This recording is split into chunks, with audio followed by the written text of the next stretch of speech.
run through. So in effect, you've just created 4,000 jobs and not 5,000 jobs because one person's name had gone through all three programs. And based on everyone's data, the person is captured as, I've created 2,000 jobs in my agency. And that's how most of the time government just computes the figures in terms of employment and figures that stand. Let me now ask you this. Yes. I mean, this is a very novel idea. So you had this and you went to do the presentation to His Excellency.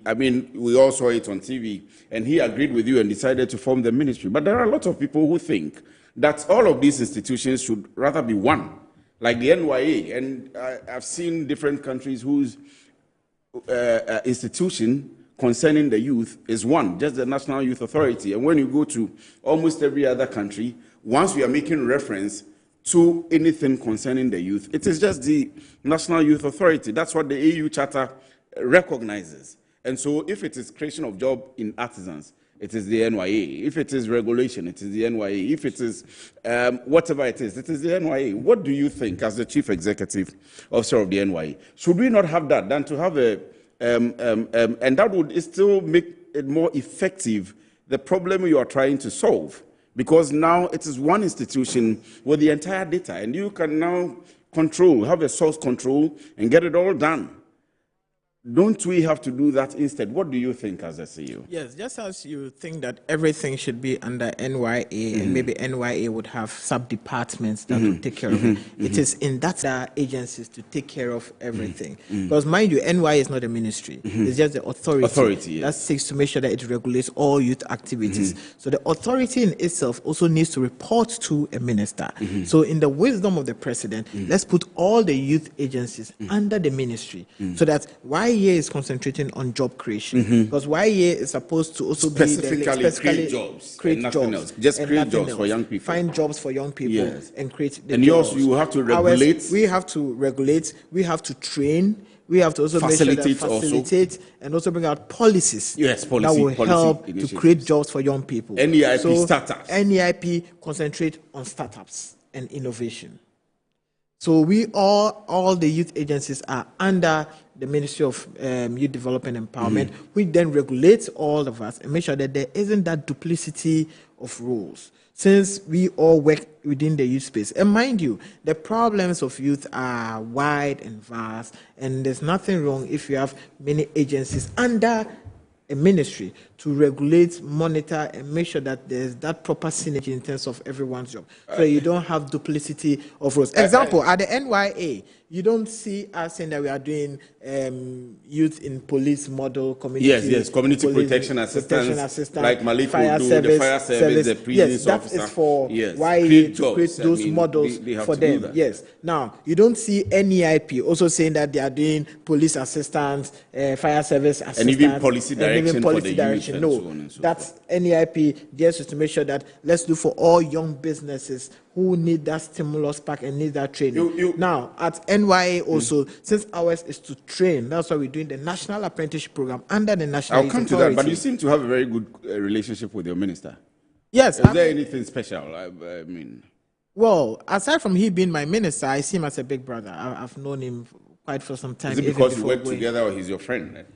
Oh, we work together. He's my friend. He's like a big brother. So, and he is my minister. So I have to work with him. And I enjoy working with him. I've worked with him in the opposition as his deputy for 3 years. We went into the election together. He and I and my sister Ruth, we thought all 16 regions together, 275 constituencies together. If you have to travel with someone for 275 constituencies, you definitely build that bond that you work together. And this was the youth wing, the Green Army, that moved together from every constituency, every corner of this country, and we made sure we hit almost every door in our campaign. So I have a very fantastic working relationship with my minister. I interviewed him some time back, and I'll put it to you, and you have to tell him also that the two of you, including your colleagues, I mentioned to you that are you aware whether the problem of the country regarding the youth is on your. A lot of people are looking for jobs. A lot of people are looking for policy direction, and we are all relying on you.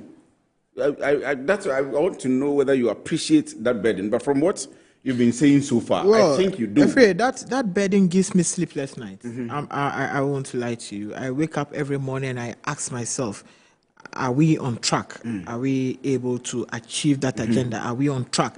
I wake up every morning, I look for the NDC's manifesto, and I ask myself, the youth, have we done what we're supposed to do?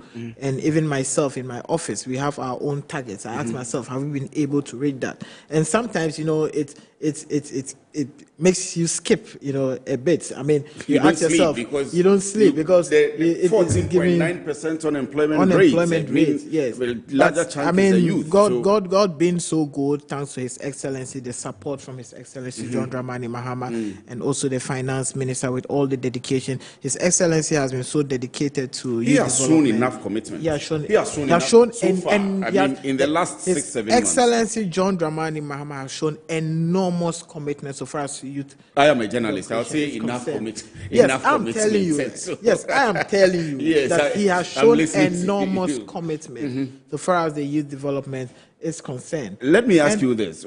So far, you've been I will come and ask you about the apprenticeship, and then you are launching, I'm told that August is the youth month. Yes. And you have a program coming up. But so far, how has it been for you? A few months in office with these enormous tasks that we are talking about.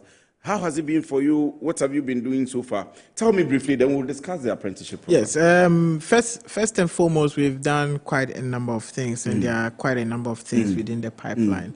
When we talk about issues of the youth, well-being in itself is an issue that confronts the youth, because when you look at the Act of the National Youth Authority, you're supposed to imbibe in the spirit of young people, the spirit of patriotism, the spirit of respect, the spirit of civil responsibility. In fact, I am in charge, or we are in charge of the youth outside the classroom. Yes. We have to make sure they are responsible youth of this country. Yes. So quite a number of programs. First, if you fall into one opioid or the drug other, abuse the drug campaign. Abuse. Because mind you me, I remember no matter the money or no matter the employment you give to young people, if they fall to substance abuse, that investment results to naught.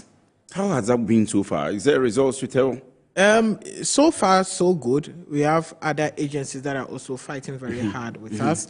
We've had the Ministry of Interior, Control Board, Customs, CID. All of them have. I saw you going into the ghettos with the minister. Yes. So I mean, it's something we do, because you see, not every problem needs to be attacked by brute force. Sometimes you need to engage. Because some of them within the ghettos who are really engaged in some of this substance abuse, they don't really need that brute force, but they actually need help. Then we also talk about, engaging people even at the various secondary schools. We are collaborating with the Ministry of Education to go into the various secondary schools to make sure we speak about most of these things that affect the youth. So in addition to that, too, a healthy nation is a happy nation. We also need to look at the future of the country, look at the kind of young leaders that we're training to churn out to be future leaders of this country. So we'll also be having what we call the Ghana Leadership Fellowship Program. That is to bring leaders across local leadership, etc., and train them. Because yes, in this country, we sit back in this country and we allow other agencies come and train our leaders the way they want them to think.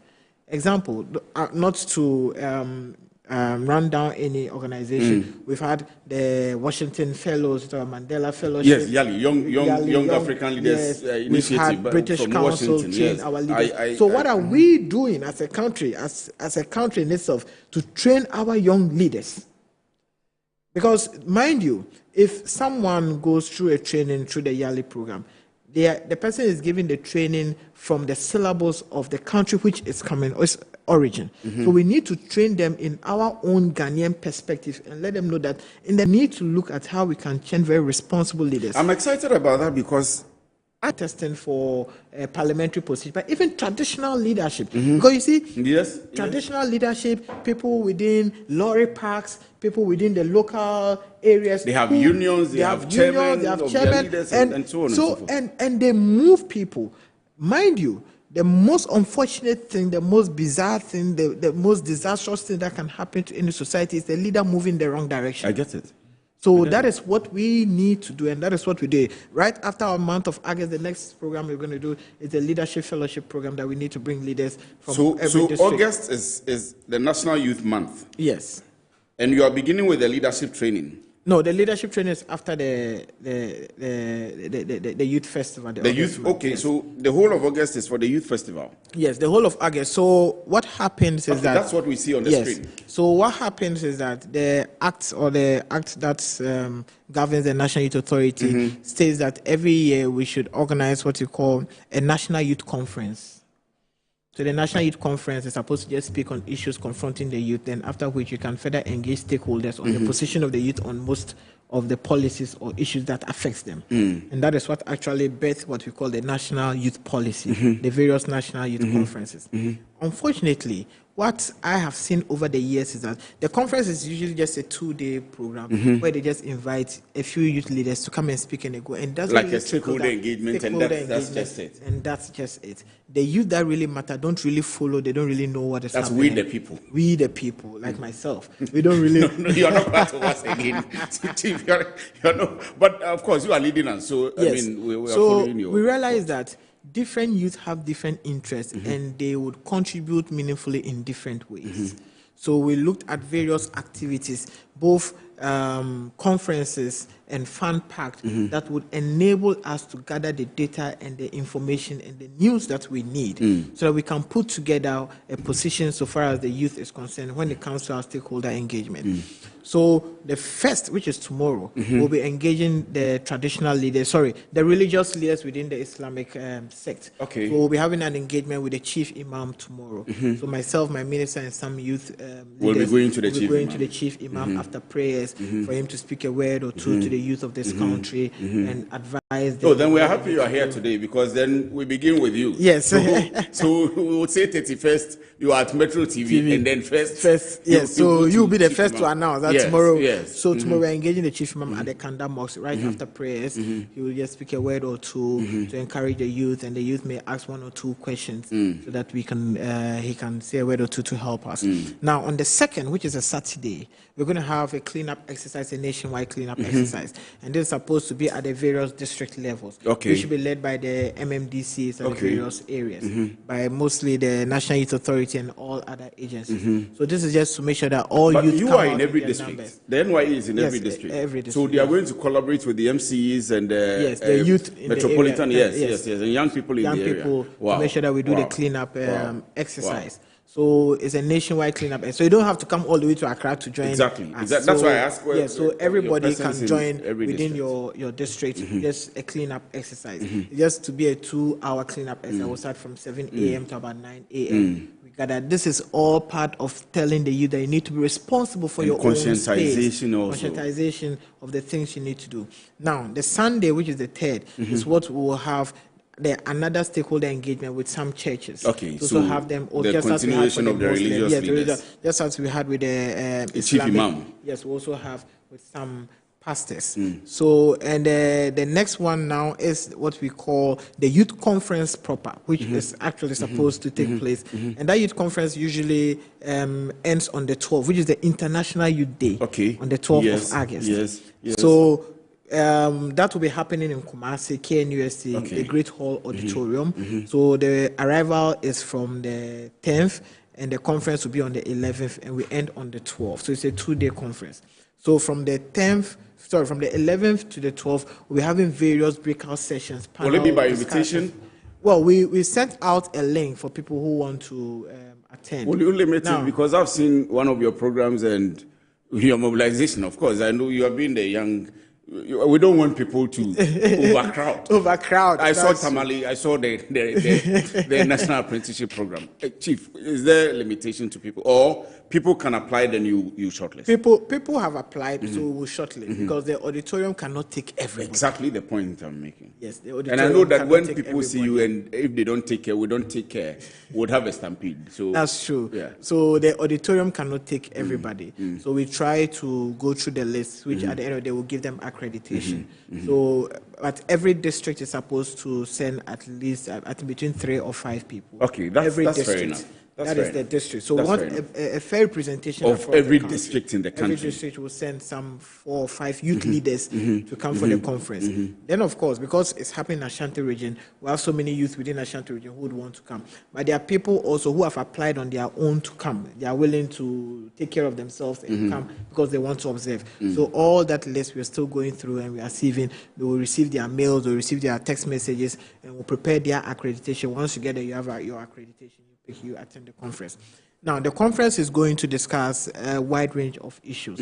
So, depending on your interest, aside from the opening, we'll have breakout sessions to discuss various topics and issues. So, depending on your interest, you can go and sit in any of the breakout sessions, and then listen to discuss the issues that affect the youth and the issues that will affect you and your interest so far as those issues are concerned. Now, in addition to that, on the 12th of August, we are expecting His Excellency John Dramani Mahama to be at the Great Hall Auditorium to answer questions from the youth that are being represented across the country. I saw that in Kigali. I saw the Rwandan president do that. And I've always been asking when we can do here. Ours, not politicians, not people who have access to the president, but the president to sit in an open space and get many young people to come and ask throw the questions, random questions. From you know, in opposition, 12th of August last year, we did it at the Bukom Boxing Arena. When by then he was flag bearer. But this time around, as president, for him as the president, so this time around, because now he has the power to implement. In opposition, it would have been projections. Now you are going to tell us, and then he's going to tell you, I have done, because we have. And then we ask you, yes, exactly, and then you tell us, okay, this one we are on it. We'll finish it by. I'm happy about that. Yes, so that will be the climax of the program on the 12th. So that will be the conference proper. Then on the 16th, we have what we call the campaign against Red. That also again the drug abuse. I'm interested. That is supposed to be a walk in the various regional capitals. This one is not districts, but so now it's at the regional capital. We'll be engaging the various regional ministers to help us in that campaign against Red. So we'll have various regions also have the various walks and end it with just a short show on campaign against Red, short speeches on young people, why they should stop some of these substance abuses, etc. Now, I think on the 18th or so, we'll now have what we call, we'll have a stakeholder engagement meeting. Multi-stakeholder. That's on the 20th. Multi-stakeholder engagement meeting. On the 25th of August, we'll also have the National Youth Conference on climate action. Sustainability, climate, there is a conversation on Galamsey and other issues. Yes, how the youth is involved in Galamsey. I've seen the women organizer of the NDC, who is now the chief executive officer of Minerals Development Fund. And I asked her about how we can restore the youth, because they would need a restoration process to stop the Galamsey. So you would have some agency of Gold Board do everything that he can. You would have the Ministry of the Interior do everything that he can. But if the youth are not motivated to leave the sites, they will continue to be there. And that's how come I come back to the points that everything, the fulcrum of the economy is on your shoulders. Yes. If you appreciate that. And so it's an exciting program. Yes. Beginning tomorrow. Yes. So we are not done. So on the 29th and the 30th, then we have the Street Art Festival and the concerts, which will now be happening at the Independence That will be the final part. That will be the final part, Independence Square. So now you're done with all the talk, all the conferences. Then we come and at least enjoy small entertainment. Chief, let me run quickly because of time. So that's the program lineup. We'll put the program lineup on and on. I mean, for people to get conversant with it, even beyond today's program. In other programs, we'll still put the program lineup on so that because it's for young people, we want everybody to be involved and also to follow. You would have it on social media and all platforms. Now, I've forgotten the date, forgive me, but in Tamale, you and His Excellency the President, on the 30th of April. 30th of April, launched the 300 million Ghana cedi program for young people in Ghana, in fact, including your minister also. You call it the National Apprenticeship Program. And you mentioned that even at the launch, there were a number of people who had applied already. Briefly, our time is actually up, but run us through the program, how many people have applied, how many you are shortlisting for this year, and are going to go through the program for this year. next year and the subsequent years, and in total, how many you are training? Initially, it was 100,000 people. No, it's 10,000 people this year, and next year we do 100,000. Next year, but in total, how many are you doing? I mean, this year or the entire program? The entire program. The entire program, His Excellency sought to make sure that we train between 400 and 500,000 people. 500,000? Yes, within the 4-year mandate. So that's what we're looking at. But this year, are you able to do the 10,000 this year? We are hoping to do more than 10,000. This year? Yes, because of the applications that we've been inundated with. Online application, we have about 67,000 people that have applied. So far? Online, not... So not those who have gone to your district offices to apply. Online, but those who are have even tech savvy. Those who are tech savvy. Yes. That they have applied online, yes. We have about 64,000. Out of that 64,000, interestingly, we have about 45,000 being females.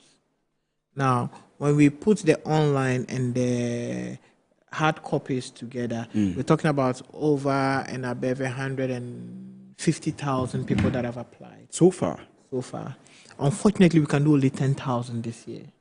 So only thing that gives me comfort is the fact that if I'm able to even do the 10,000 this year, we hope that His Excellency... the confidence of people, the credibility will be there, that you are training people... We should be able to do the 100,000. So His Excellency then can put in more funding for us. Quite apart from the funding from the central government, we are also calling on donor agencies and agencies that seek to train the youth. I was going to ask you about funding, actually. Yes. The president has set aside 300 million for you, but that would not be enough to do 500,000 people. At all. So that's why we're hoping that other donor agencies will be able to help us. And all the programs that you are lining up, I mean, are you getting funding? Is there proper allocation for you from the Ministry of Finance? Yes. So far as the National Apprenticeship Program is concerned, the money is there. The money is there. But the rest of the programs, because that's not the only thing you are doing. You have outlined the number of activities. Yes. And that is why my minister, Giorgio Parry-Ado, has been advocating for what we call the Youth Development Fund. Because when you look at the taxes that have been paid in this country, 40% of the taxes that have been paid is being paid by the youth. So out of the taxes that we have other funds for other purposes, we should also have a fund dedicated for youth development. Because when we talk about youth development, it's not just issues of brick and mortar that you can easily measure. So for example, when it comes to, not to run any ministry down, but maybe when it comes to road ministry, when you want to measure the metrics, you say, okay, how many kilometers? Yes, I agree. You can easily measure. But when it comes to youth development, you cannot just say that how many schools have you built? Because the issues of youth and their development transcend beyond just brick and mortar. They're talking about their development. They're talking about their psyche. They're talking about their well-being, mental. They're talking about they being patriotic citizens. They're talking about leadership. They're talking about so many things. So even before you come to the funding and the finance, I have a problem with the funding and finance. I have experience it. I'm into startups and small businesses, and I've gone to the banks. I can mention their names. Some commercial banks who told me if the business hasn't started, we can't support you. So all these are youth issues. And then when they see that we are making deposits, now they come back to say, okay, now we see that you are strong enough. You have the muscle to... No, we can't grow a country like that. So that is why we need that youth development fund. See how, so that at the ministry, once you have an administrator of the fund, it says, okay, NEIP this year, what are your deliverables? Okay, you allocated this for startups. Okay, YEA, okay, you're giving this to make sure, let's increase the number of models. Okay, NYA, let's increase this number of models. So that you have that dedicated funding source, so that you don't always have to go back to the central bank based on what comes in on us. So these are things we are looking at, how we can have proper sustainable funding for most of the youth projects, because everything we do in this country, every day, everyone is singing about the youth, but nobody's really been conscious about the youth, except His Excellency John Dramani Mahama, who has arisen beyond just the rhetorics to make sure that in his research agenda, he's also looking beyond just the rhetorics and make sure that he's dedicating so much resources to youth development. Chief, unfortunately, our time is up. But it's been a very interesting conversation. I've enjoyed the conversation. So we will still have you, but I'm going to allow you in 1 minute, just 1 minute, to assess His Excellency the President. Even though you are his staff, you work for him, you assess his governance so far in the last 7 months. I'm going to do that. But just before I do that, I will have a lot of text messages. Let me see if I can read just two, if producer would allow me, just two of them. Good afternoon. How can we, unit committee members living with our youth in our communities, benefit from National Youth Program? Honorable Isaac Israel K.A. Agbemazi, unit committee member for Abuba electoral area and convener for National Association of Unit Committee members across the country. We appreciate His Excellency the President for establishing the Ministry of Youth Empowerment and Development. Special recognition to Honorable George Opayado for his tired effort and commitment to empowering Ghana's youth. Kudos to Honorable Osman Ayariga for his exceptional leadership and commitment to National Youth Authority's growth and development. The NOI has gained significant recognition among the youth within these few months, and this is a sign of good governance. Unfortunately, my time is up. Okay, so 30 seconds. Assess His Excellency the President. I want to say 100%, but it's like there's no 100%, right? So maybe I'll give him 99.9%. So we have been with, and Chief, when the program is on, I think in Kumasi will come, but that would be with an invoice. That'll be a different arrangement. That'll be a different arrangement. So I'm sure but you are in Tamale, so I'm sure we can be. I'm sure my CEO is watching, so my CEO will be preparing an invoice for Kumasi. Then we can move there and come and sit there and do a live telecast from there. As part of the reset agenda, it should come with a very huge discount. But now the dollar has gone down. No, we are with you, so it will come. The dollar has gone down. Everything has gone down. Prices are reducing. So you can do it pro bono. Just for the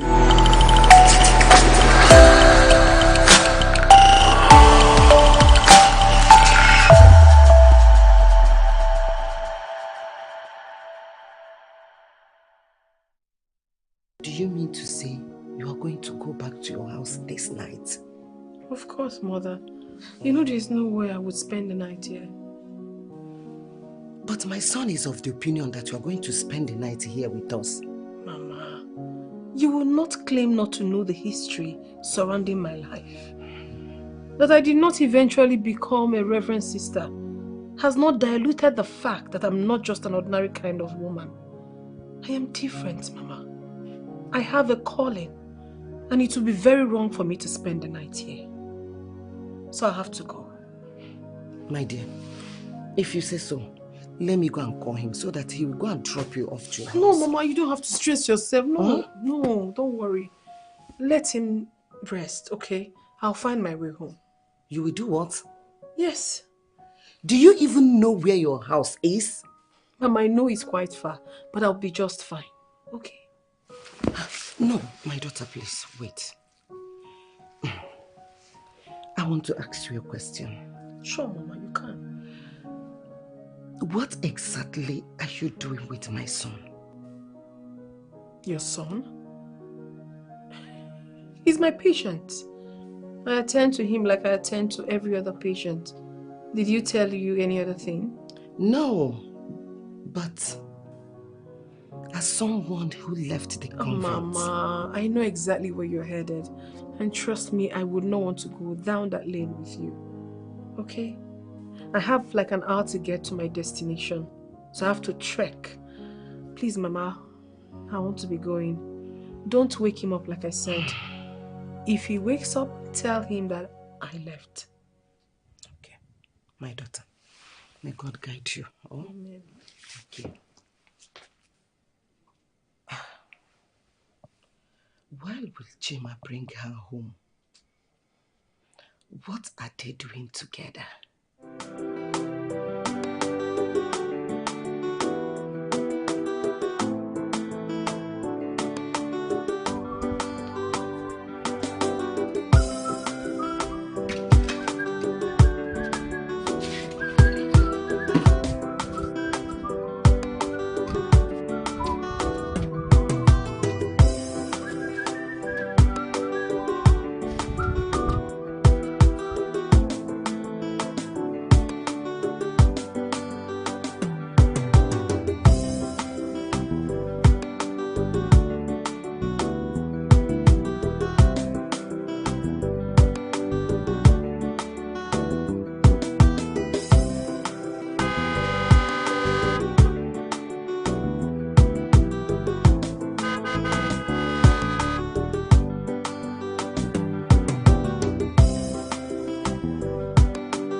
Are you?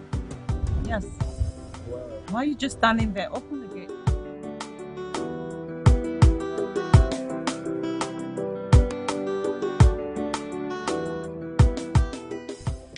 I feel like say you don't change you. It's me, Abuchi. How are you? I'm fine. As you can see, I'm fine. It's your Oga in.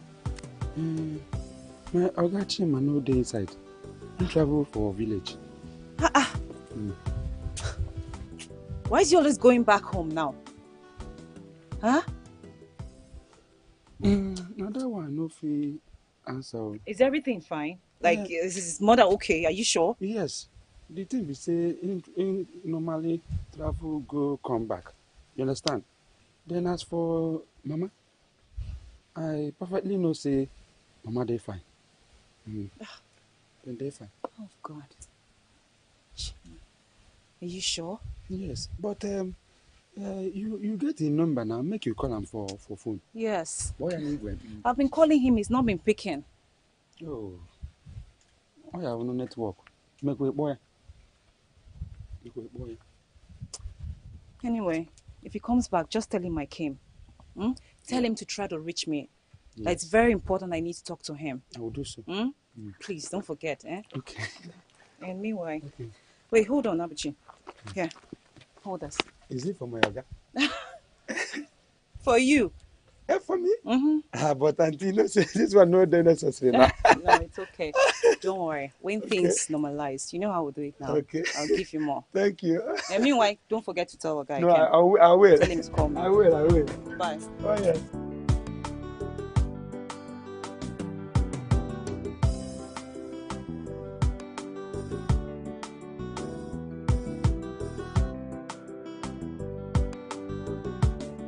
Then they tell una make una cool down. Una no go gree. See now, you don't they come house, come they disturb everybody. From here and there, they give us headache. Make you cool down, you no gree. You know see now. I beg, make I go eat my food, Jerry. I go to disturb person every time.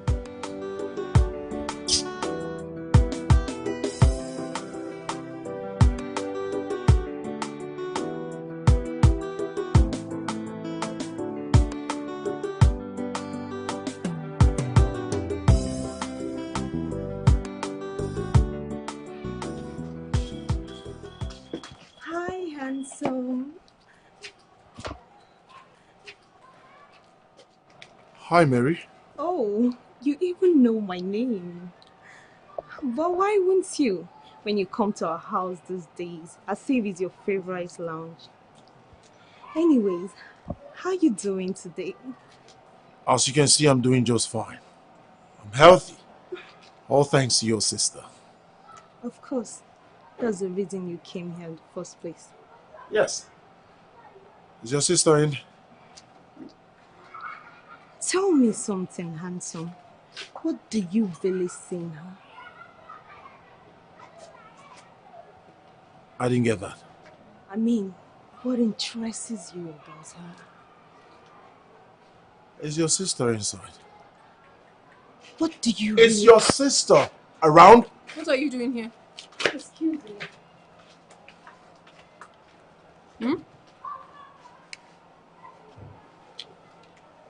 Margaret, I haven't come here to fight. I came so we can talk. I have nothing to discuss with you, if not health related.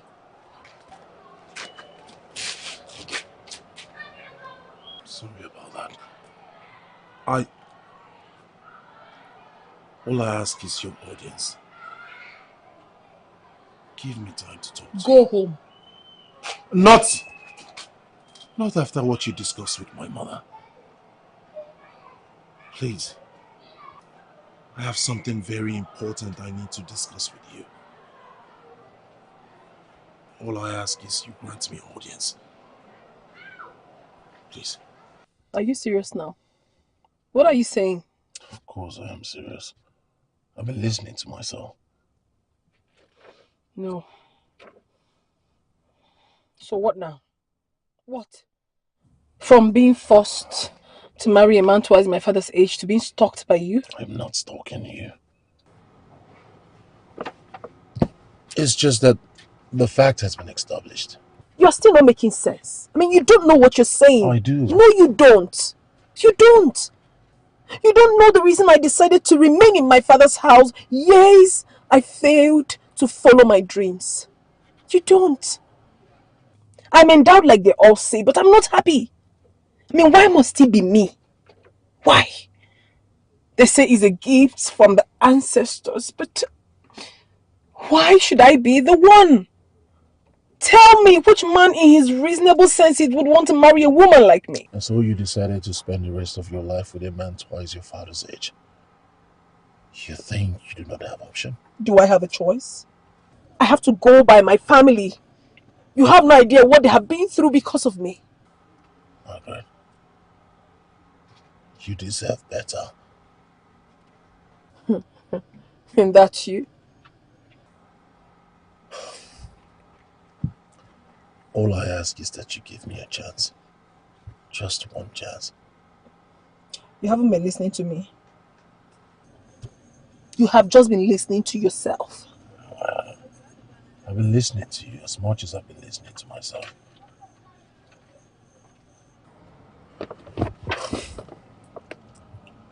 Why can't you give chance to be loved? Why can't you give chance to be cared for? Why are you scared? I'm sorry for the way I approached the whole thing, but I will never apologize to anyone. Not even you concerning my feelings towards you. I love you. I know it's a lot for you to digest. But I'm asking you, Margaret. Give me a chance. Give me a chance to love you. Please, that's all I ask. You want what? My friend, I didn't expect you to choke and kill yourself. I just gave you a message. No, it's not your fault. Why would you put such an expensive joke on me? It is not an expensive joke, Fred. You want to get married? Huh? Oh yeah? We'll look for one fine girl for you to marry. That won't be a problem. Fred, I already have someone to marry. Margaret. Like you're joking. Like Chima. Like you are really being serious. Huh? Like you're really serious. Like 100% serious. Fred, 100% I'm serious, else I won't be bothering you. Else I won't be telling you. I'm serious. I just don't know what your problem is. You don't know what my problem is. I don't. Chima, you freaking don't know what the problem is. I said I don't. Chima, she's a traditionalist. She is a herbalist. Points of correction. A herbalist. Two different things. What difference does it make? No, tell me. What difference does it make? Yes. Fred, I just don't understand what your problem is. The only thing you owe me is support. As for the woman in question, Margaret, I already married her. Chima is against their code of conduct, their ethics, to do anything with their patient. Don't you know that? Good. I was waiting for you to say something about law. You mentioned code of conduct, code of ethics. I understand all that. I know. But there is no place, no law that says that I cannot marry her, which means, Fred, I will marry Margaret. I know you will go to law for me. Chima, I know. You're not even talking about love, but law. Huh? What even make you think that she will even agree to marry you or even accept to marry you? I just don't understand what your problem is, Fred. The only problem I'm having now is the woman in question, Margaret, says that she's not a charity case. At least she gets sense. Yes, she gets sense. But I am going to prove to her otherwise. I will convince her until she begins to love me. You are mad. No, it's very clear now that you have lost it. No, you are completely mad. What makes you even think that your mother will approve of it? Think, Chima. What makes you think? What makes it will be possible? Huh? I'll convince my mother too.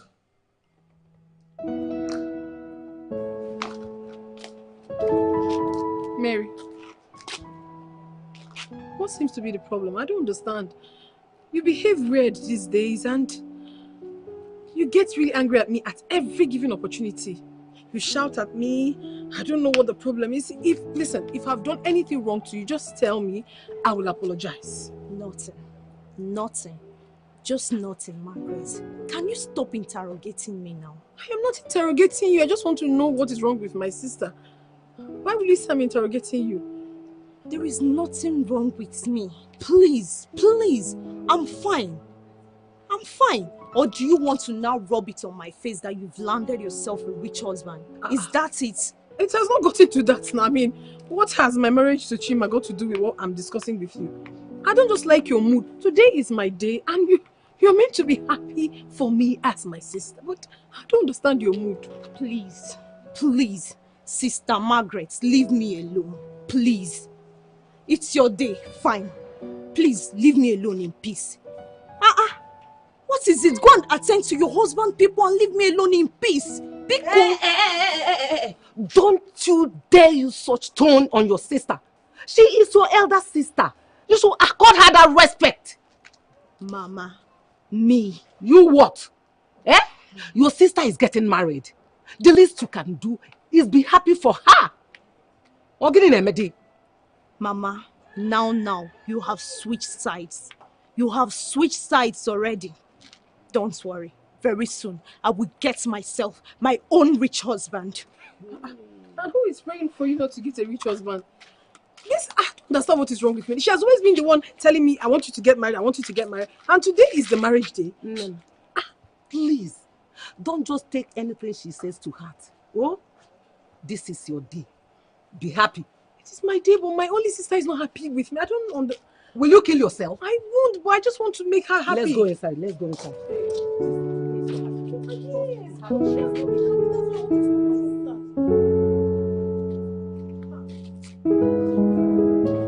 Woo! Today has been unexpectedly and exhaustingly long. That goes the saying. People and their different customs. Well, judging from what happened today, I think I can attest to that. Babe, marriage proper is in a few weeks.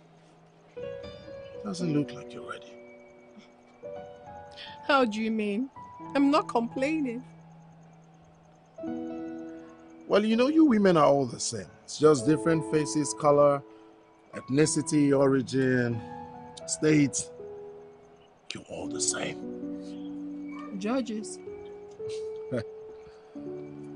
Chima, let's go before you eat her up before the main day. My brother, if you have a full-scale, full package like this, won't you eat every day? I know, but we have to learn along. I asked for gifts, and God gave me more than just gifts. He gave me blessings, blessings upon blessings, and that is you. Thank you. I'll see you in a bit. Chima. Okay.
Chima is getting married? No. No. This is not possible. I think I should So maybe I can't see the picture clearly. He's the one. No, Chima, you can't do this to me now. You can't get married to someone else. No, this is not happening. This is not happening. This is not happening. Chima, you can't do this to me. Chima, you can't get married to someone else. You belong to me. How could you do this? No. Chima, please. You can't do this to me. You can't do this to me after everything we've been through together. You can't just go marry someone else just like that. I need to get to him. I need to call him. But Chima, please. I can't even get through to him. I can't get through to him. Why is his number not connecting? Chima, please, I beg you. I beg you, don't leave me. You can get married to someone else is something I've been waiting for a long time. Why can't I get through to him? Chima.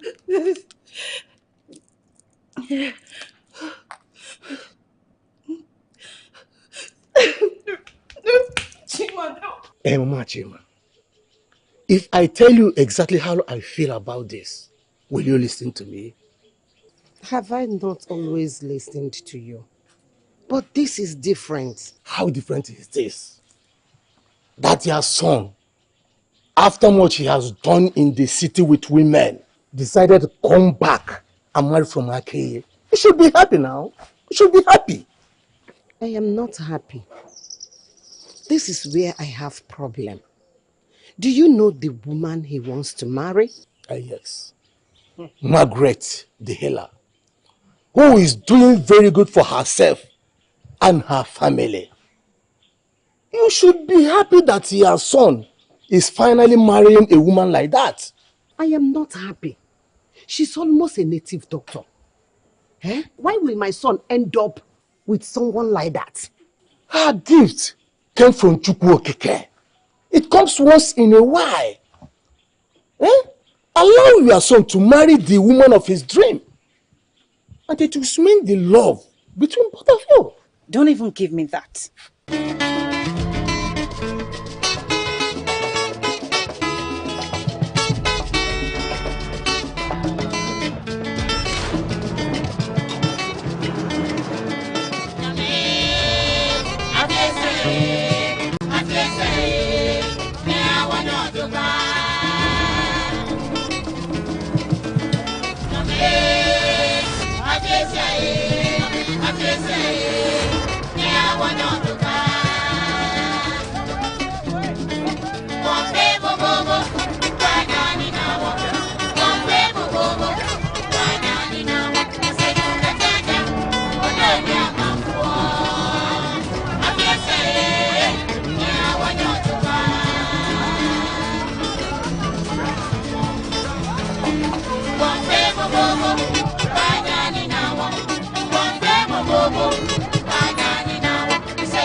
You know very well why Chima has been going home. Why didn't you tell me?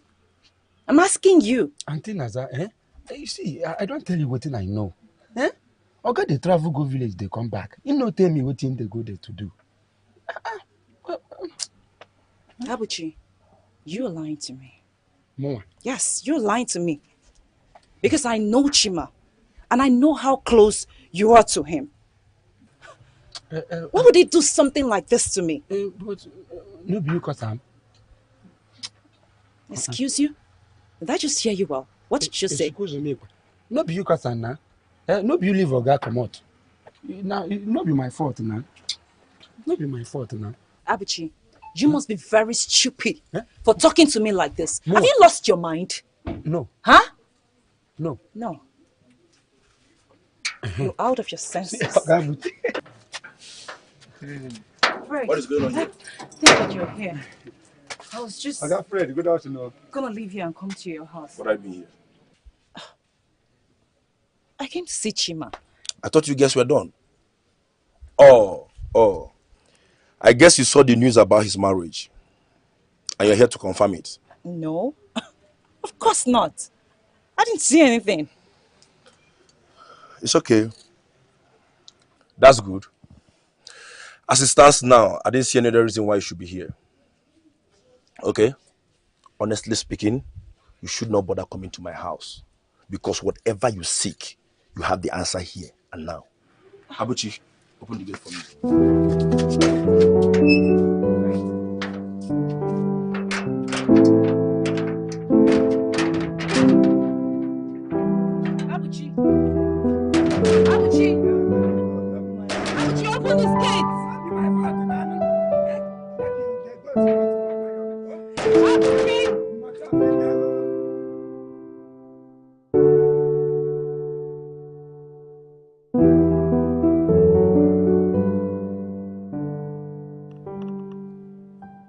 He is what? Surprised, aren't you? Surprised? No. Dumbfounded? Oh, yes, I am. I don't understand how he is getting married when it's barely 1 year you two broke up. Does it even matter how long we broke up? I mean, who is counting? Hold on. Wait a minute. Has it not occurred to you that he was actually cheating on you when you two were together? Excuse you? Because that is the only explanation I can get from this. From this sudden marriage, of which to me, it is not sudden at all. Stella, I don't even understand myself. I mean, he's not picking my calls. He doesn't want to see me. And all of a sudden, he's getting married. I mean, how could Chima do this to me? After all these years? Oh, man. Man who stand your whites. Oh. Expecting someone? Yeah, let me check. Man who stain your whites.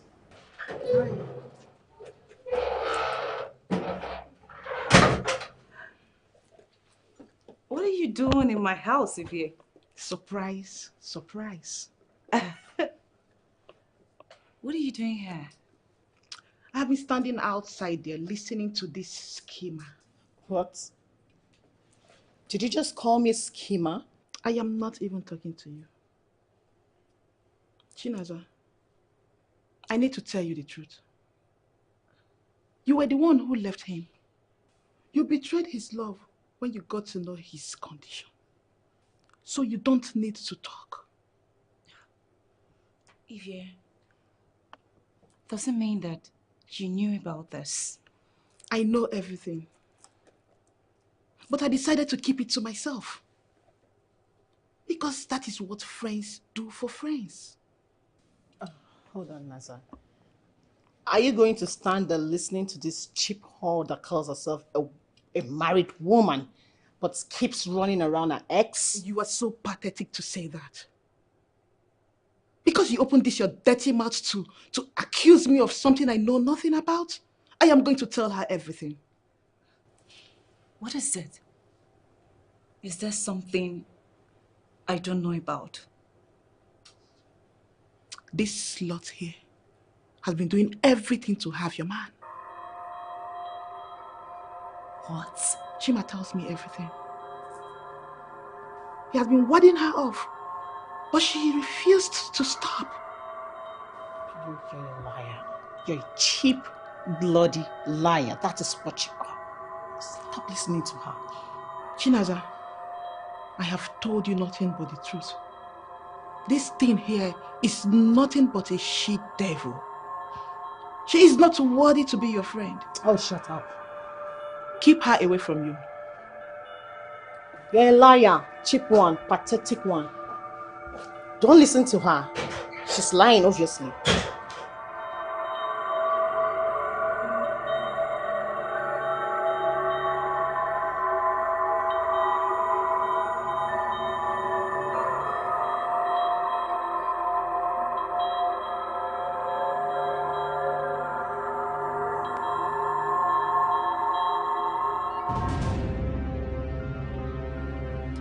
If you force me to call the police, I will make sure that you sleep in cell.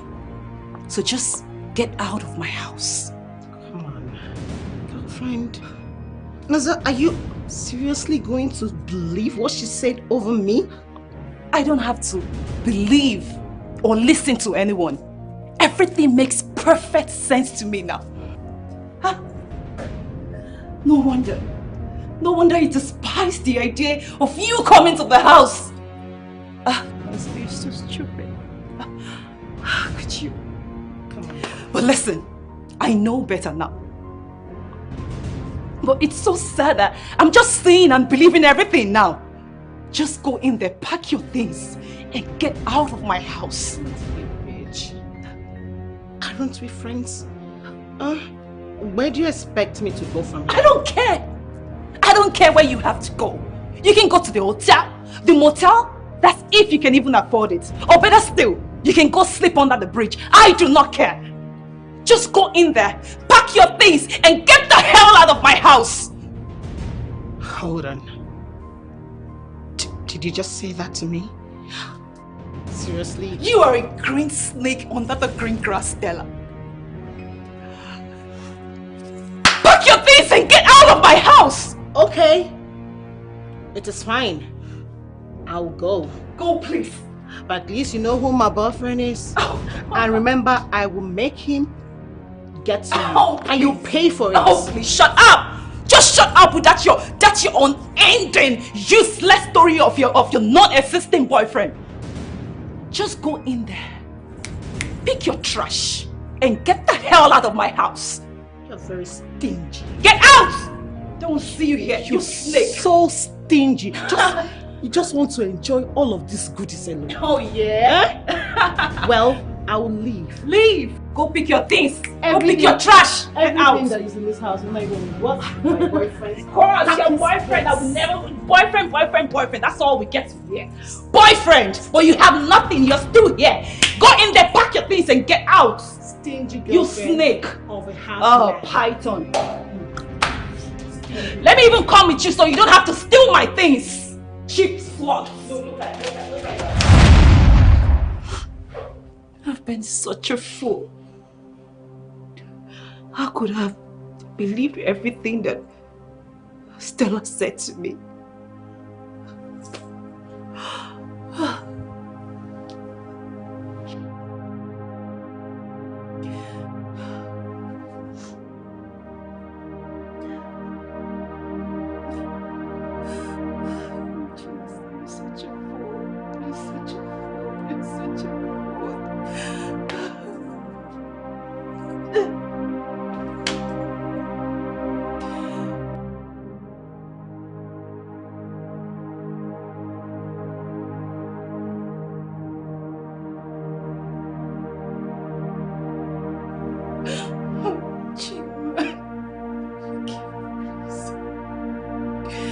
Forgive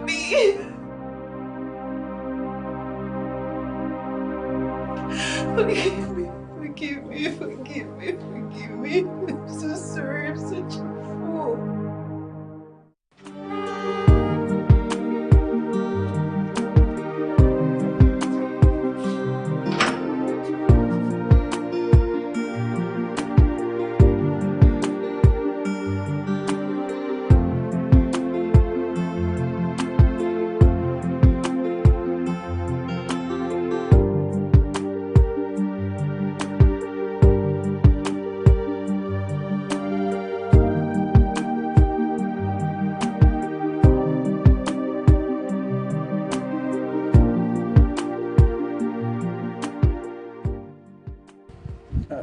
You're welcome. Yeah. From the look in your face, you've not asked the right question. What is it? It's not that I just heard that you got married, so I decided to ask if it is true.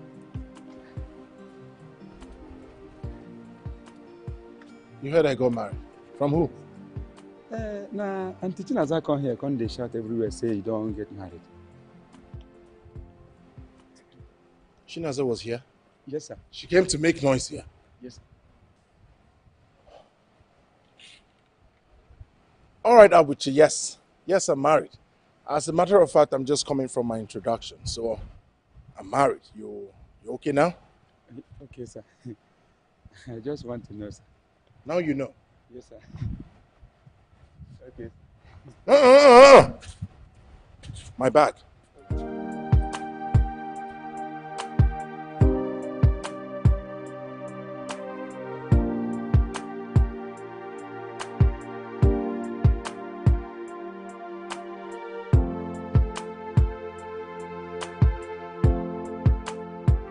Hello, babe.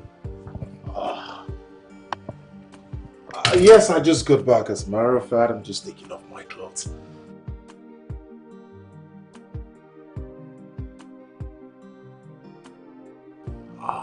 Come on, darling. I miss your voice. What do you have me do? I have to call you. I miss you too. I know, just a little longer and I'll be with you as well.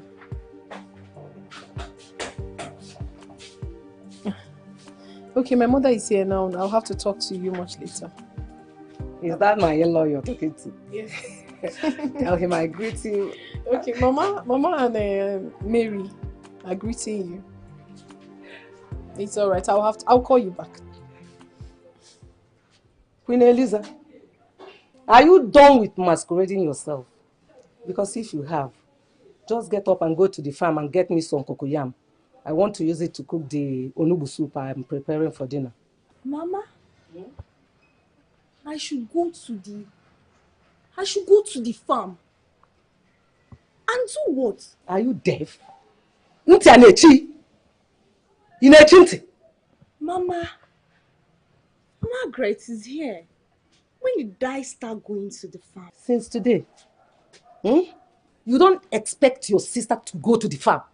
What if something scratches her skin? What will you say? Mama. Papa. No, don't worry. I'll go to the farm. You are not going anywhere. She is going to the farm and that is final. She better start putting herself to good use in this family.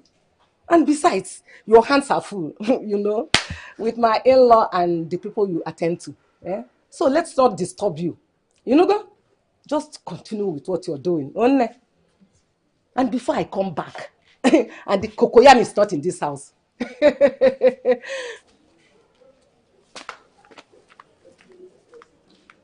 Oh! What happened? Why did you drop like that? I heard your mother's voice. What happened? Was there a problem? Sorry, I'm done talking to Mama.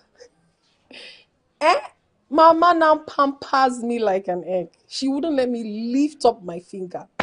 That is how it's supposed to be. No. No. But I'm fine. I'm okay with it. Oh, stop now. I love you more than words can describe.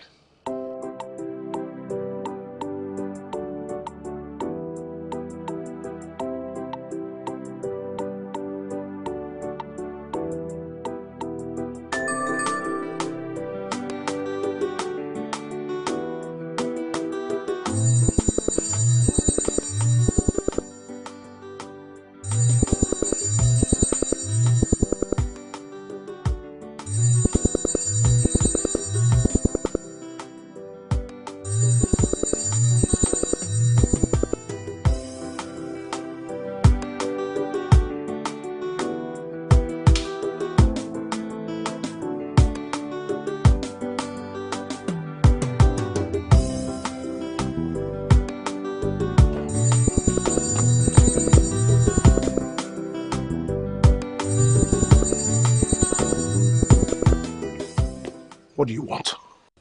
Thank God you picked up. I've been trying to call you for a while now. I just asked you a question. I said, what do you want? No, Chima.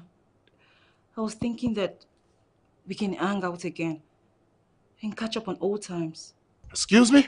Chima, I know that things have been a little bit rough for the past few months now, but we can make things work. Let's just hang out and talk and catch up on old times. Okay, fine. How about the place that we went to the other time? Listen, Naza. It's never going to happen. You know you really have some guts, Nazar. You called me up this morning and then you're saying nonsense. You left me when I needed you the most. We've both have been living our separate lives. Let us leave it at that. Wait, Chima, I heard you're getting married. I hope it's not true. I am the woman you love. You told me that several times. You can't get married to someone else. How could you do this to me? Chima. Abuchi! Hello? Hello? What the hell? Did he just cut the phone on me?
Hey, let me carry the bag now. It's heavy. You should not be carrying something this heavy.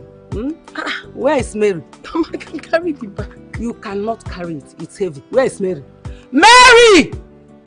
Mary! Mama! Come. Mama, you are back. Mama, welcome. Carry this bag. Mama, Margaret is there now. Come and carry this bag.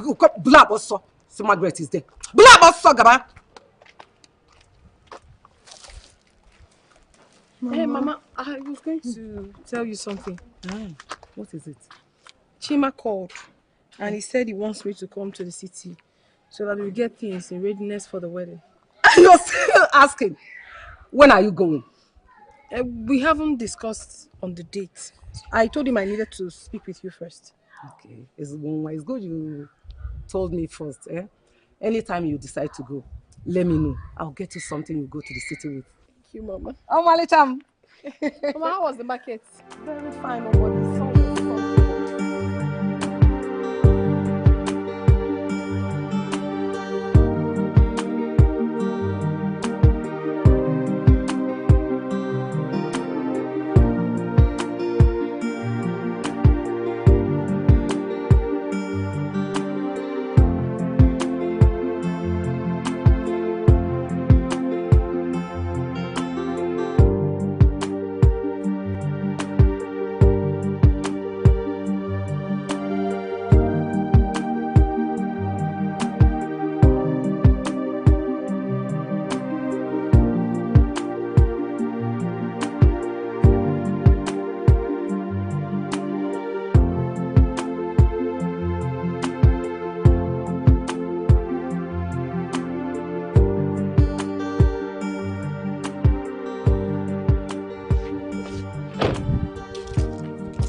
Abuchi, how are you? I'm fine, sir. Welcome. You live here? Yes. And you designed all of this? I did. You like it? It's beautiful.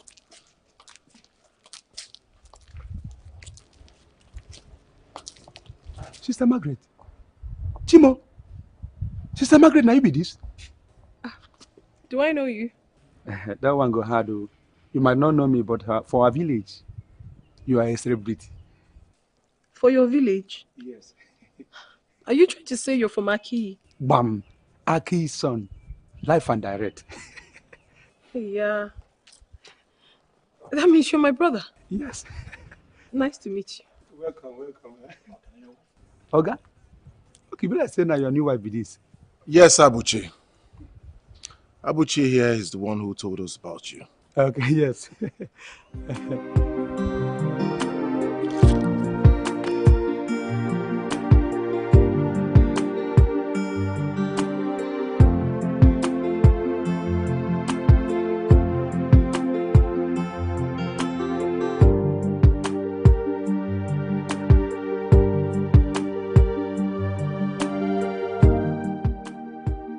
Sister Margaret, who I know before, will be nothing. Now she come the raw powder and the makeup they fine. Hey, this life, oh. Babe, I don't understand. What do you mean by you are allergic to money being spent wrongly? You know exactly what I'm talking about. You know what I mean by that. You want us to go shopping for clothes when I have more than enough. Come on, that money can be used to do something meaningful. Not clothes. Come on, baby, I want you to say it this way. You have become the one in the center of my life. You have become my woman. You have become my world. Why wouldn't I spend my money on a woman that has become the love of my life? I feel my opinion should be respected. Absolutely. So let's let this slide. Okay? You know, I have a background of decency and meekness. So I pray that this noble qualities guide us through our lives. If you say so. All right. What have you done? Goodness, Chinesa, what is? What is this? What have you done? What have you? Goodness, why? You came. Of course I would come. I mean, what is this? You want to kill yourself? Huh?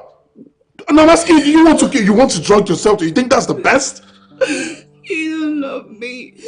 Don't talk like that. Nobody loves me. I'm just tired. I'm tired of everything. I'm tired of everyone. No, that. Just let me die. No, you're not going to die. It's not the way you see it. You're not going to die. Please don't attempt this again. Don't try to do this again. Sorry. You don't love me. Who says it's not like I don't, but you still don't have to kill yourself. Huh? Don't leave me, Chima. Please don't leave me. I beg you. Don't do this again. I'm so ashamed of myself. Wait a minute. Chinaza. You were never pregnant? No. I wasn't.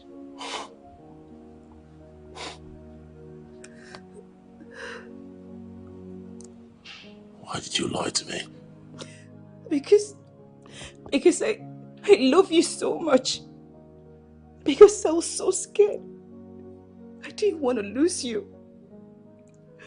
I just thought that if I told you that I was pregnant, you were going to do the right thing.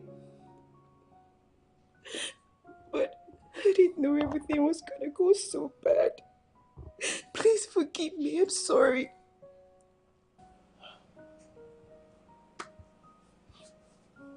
You thought you were doing the right thing. Aza. It's alright. I've heard all you said.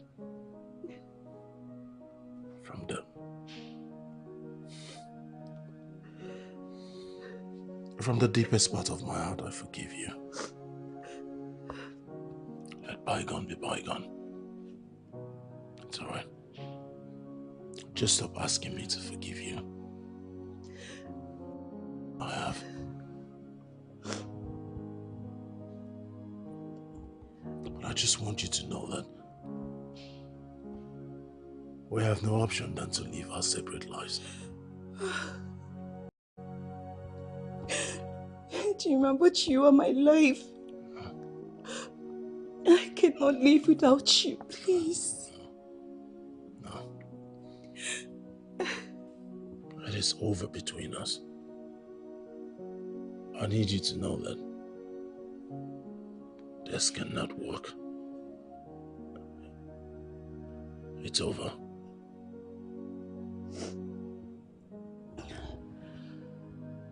Do you love her?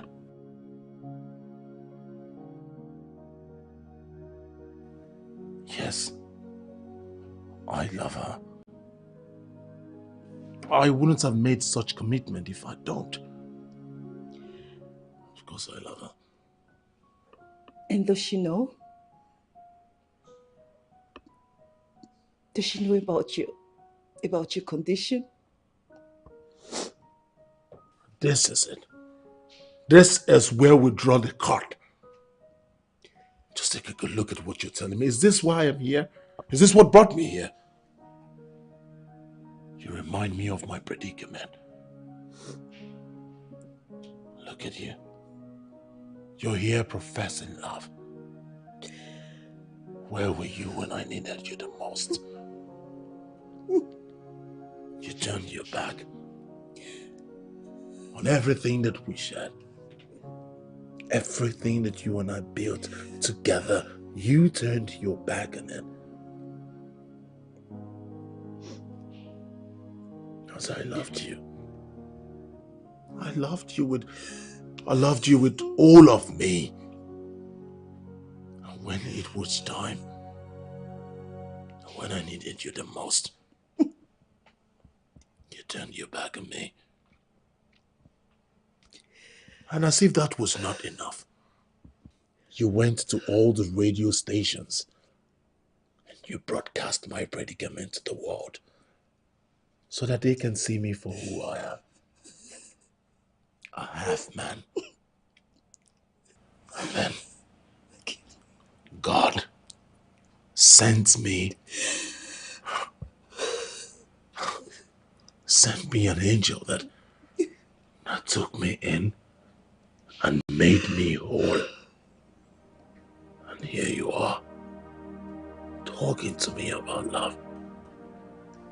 No, Chinaza, you know nothing about love.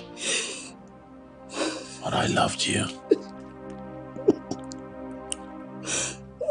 I have to go. Someone who truly loves me is waiting for me at home. Please. Look right there. That will destroy you. That will kill you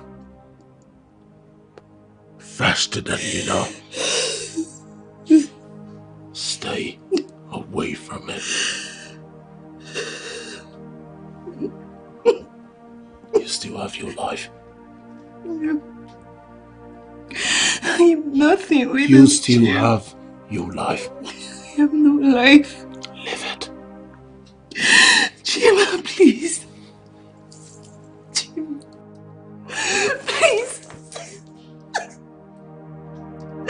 Chima, please. Don't leave me. I am nothing without you.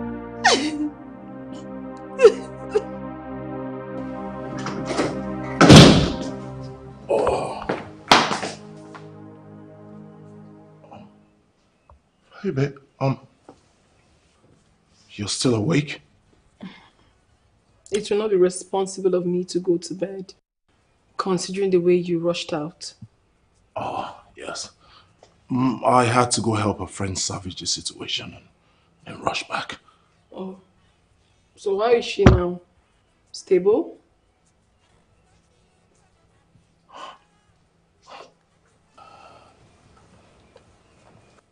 How did you know it's a she? Listen, my love.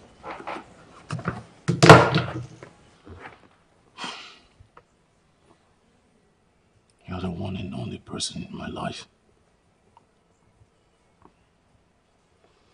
I have built my happiness,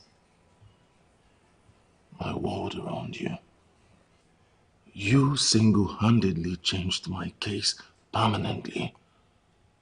So you see, my love, there is no way on earth I'm ever going to take that for granted. You don't have to explain anything because I trust you completely. There's a reason I'm here. That is because I've come to love you so much.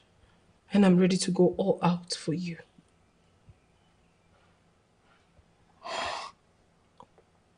Oh, goodness, am I not blessed? You finally said those words to me.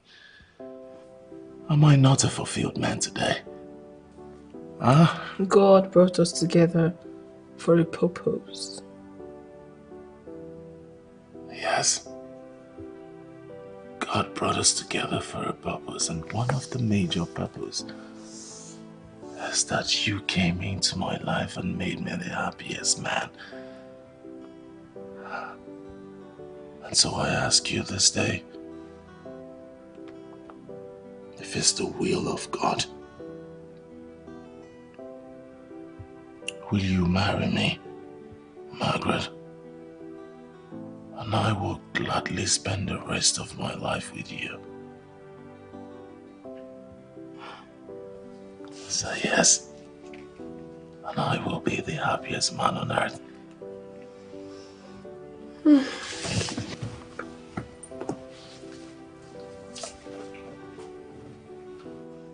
Chima, you are indeed a good man. Yes, I'll marry you.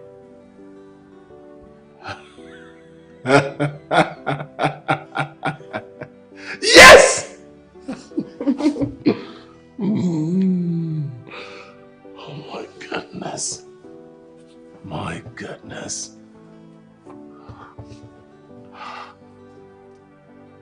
You have made me the happiest man today. I hope that tonight will be the very first night you will spend in my room.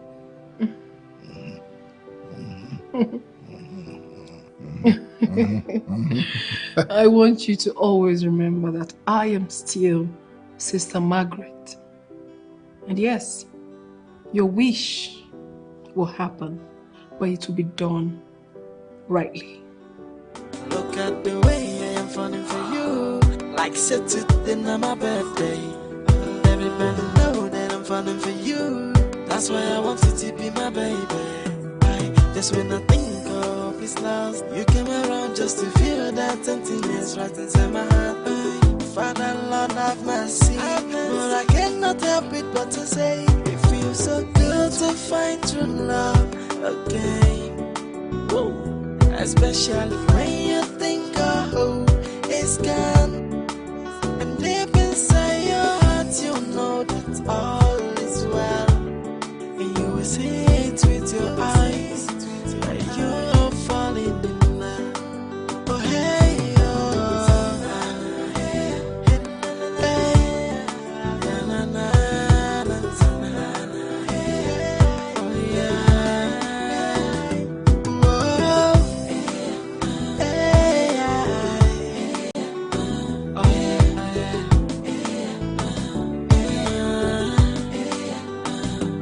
Look at the way I am falling for you, like said today on my birthday. Everybody know that I'm falling for you. That's why I want you to be my baby. Just when I think of is lost, you came around just to feel that emptiness right inside my heart. Father, Lord, have mercy, but I cannot help it but to say it feels so good to find true love again. Whoa. Especially when you think our hope is gone, and deep inside your heart you know that all is well, and you will see it with your eyes that you're falling in love. Oh hey, oh, hey, na, na, na.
Metro TV, insightful and inspiring moments.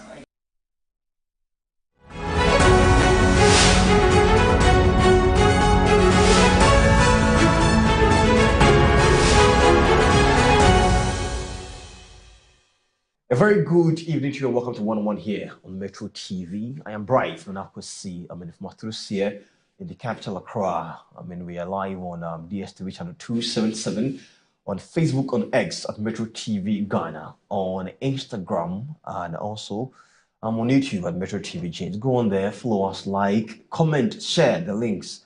Let's have a good conversation here this evening on 1-on-1. My guest tonight is already seated. We are talking everything health, safety, and what have you here on the program this evening. It's not going to stay with us here. After this quick break, my guest will be introduced and the conversation will begin.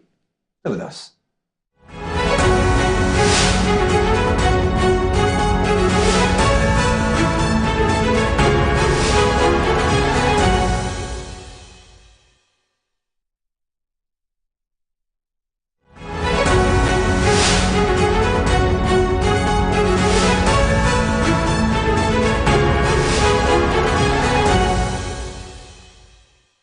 Welcome back. My guest is Emmanuel Damwa Nyako, and he's from HES.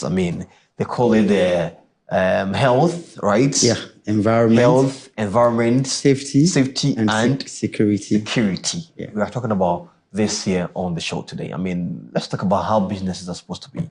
It's a lot more just about, the topic is just about health, environment, safety and security, but it goes way beyond that. Whatever you're thinking, I hope you stay with us here on the show and have a keen listen to us. Probably might just take one or two out of this conversation wherever you're watching this from. So thank you so much for joining us. Thank you. I'm glad I'm here. Grateful. Now, first of all, tell me, if we say HES, how did you even get into this sector in the first place, Emmanuel? How did you get into this sector? Okay, so I'm currently Damwa Emmanuel Nyako, like you did mention earlier on.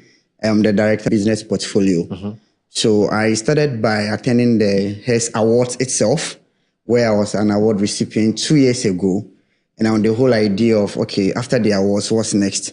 And that is why the conference that will be zooming in later came to play. And so there's an award session, and then there's the conference session where those who won the awards will come and show us how they did it, how they want us to follow their walk, their talk path. And we are shifting from the boardroom conversations. We are shifting from the blame game culture. We want to now tell people that we want to engage people, we want to intervene, we want to make sure that whoever enters our premises, whether employees, we'll get there. Visitors, we'll get there. Casuals, relax for me, Emmanuel. I want to understand how personally, you could have chose to do anything, but then you chose this path. Growing up, what exactly was it like for you? Well, growing up as a young guy from Aboso, close to Takwa in the Western region. It's a mining environment, okay? And so everybody growing up there or this general area would want to be a mining engineer or work in the mine. We have gold fields, we have GMC, we have Anglo Gold Drapery Mine. We also have Golden Star Wasa, a champion close to Takwa. And so we would aspire to work in the mine. But life and God took a different twist. I studied at Abosu Preparatory School for my basic education. And then I went to Ghana Secondary Technical School, GSTS in Takrade. Right. And after that, I went to KNUST for my first degree. And throughout all this journey, I never read anything close to health, environment, safety, and security. No. I read agric for my, agric, and I even majored in animal science for my first degree. Animal science. That's an interesting one for my first degree. So it took my boss during my national service at Goldfields to actually see beyond what I learned for my degree and was like, no, Ima, come to my department. I'll teach you what occupational health and safety is. I can see you have a lot in you that we can actually explore. And then he taught me. From my national service days, I had to move on to a different company. And this same boss was the one who did all these opportunities for me. And he's in the person of Mr. Benjamin Kwam. And boss, if you're watching me, or if you see this video, I really appreciate it. He gave me the first way to go for that opportunity. So from there, I moved on to join different companies in the portfolio of health and safety, with still my background within the agric area, but I had to upskill myself, do some courses and all that. So I did my first master's. Even that one wasn't in safety; it was in security at Kofi Annan. Right. Yes, on it, waiting for our graduation, and then I furthered to read MPhil, Occupational Health and Safety at UMatt. And so that is how the transition has been. I mean, from where I started all the way through the line to health and safety. And so this has been the journey. And I'm so much excited about it because safety is about protecting people, protecting properties, and ensuring that we come to work and go home safe every day. So I love it. But really, if we speak about safety in our offices and all that, what exactly do we mean? So when we talk about safety in offices, we are looking at the ergonomic risk factors. So when we say ergonomics, it's basically the relationship between the worker and then everything within their surroundings. So for a typical setup within an office domain or a corporate office, we are looking at how people sit, their posture. We are looking at some cables that are trailing, that are poorly aligned. We have some electrical installations. There's something portable appliance test. That's the PAT test. Office gadgets such as computer, canteen gadgets like microwave, kettle, refrigerators, all these things should undergo testing for us to know whether they are safe to use, the voltage that the manufacturer is asking for. In Ghana here, can we conform or do we conform to some of these standards? And also beyond it, we are looking at how employees commute to work and how they also leave work. Do we have staff bus? Do employees come in their own vehicles? If they come in their own vehicles, we need to look at driving some safety campaign for them. Let's say for this month, we are dedicating it to employee safety in terms of driving. Then where we can select one topic, drive alive, arrive alive. We share emails, we do a banner, we create the awareness that, look, everybody who comes to work safe should return to their families loved and loved ones safe and healthy every day.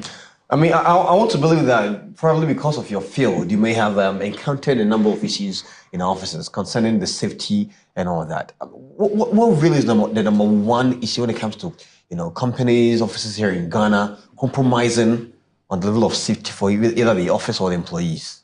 So even this, before I even go there, there's a red flag with employee safety when it comes to the corporate world. Right. Safety is very strong within the mining, oil and gas, manufacturing domain. When it comes to these corporate offices, like we're having this very conversation, when it comes to our everyday life in the office and all that, there's little when it comes to health and safety. What I would really touch on is the musculoskeletal disorders.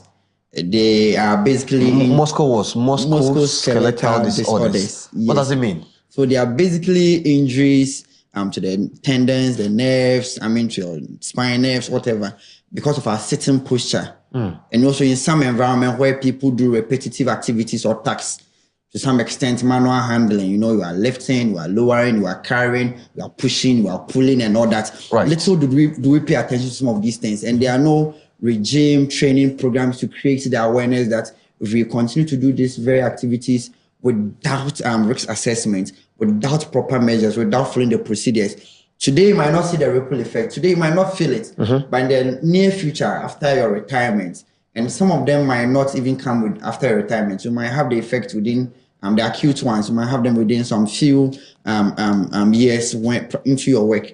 And so there's a need for HR, there's a need for line managers, there's a need for supervisors to look at safety being the front of every conversation, every activity at the workplace. And I think these are practical ways we can actually come together as an organization to push safety. Let's now go back on compromising these things in our corporate institutions. I mean, what are some of the issues you've encountered anytime you have to go to one office or a place to check what exactly the situation there is like?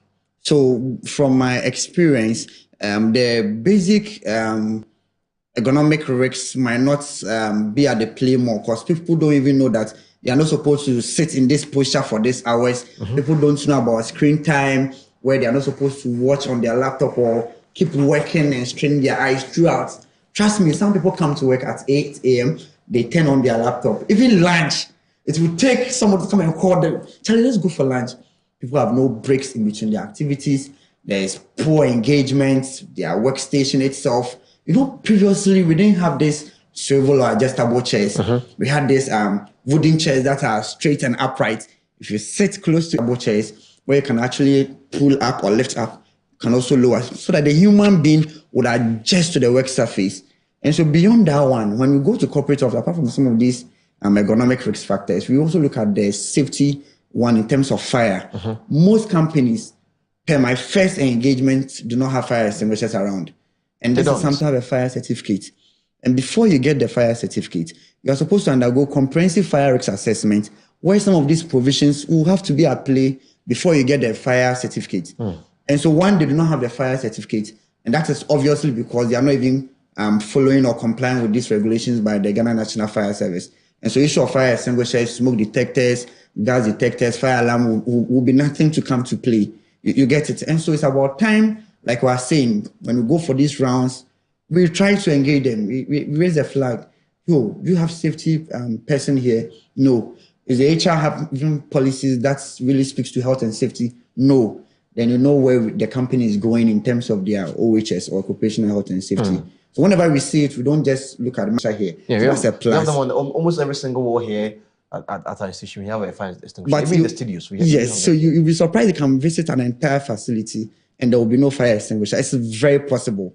Very, very possible. And so safety in itself is growing in Ghana. And I know maybe some of these engagements are good. We would get there. And that's where we are going now. It doesn't mean that every single institution needs one person whose job is to ensure safety in the environment, like a safety person. That one is very demanding and it's very true.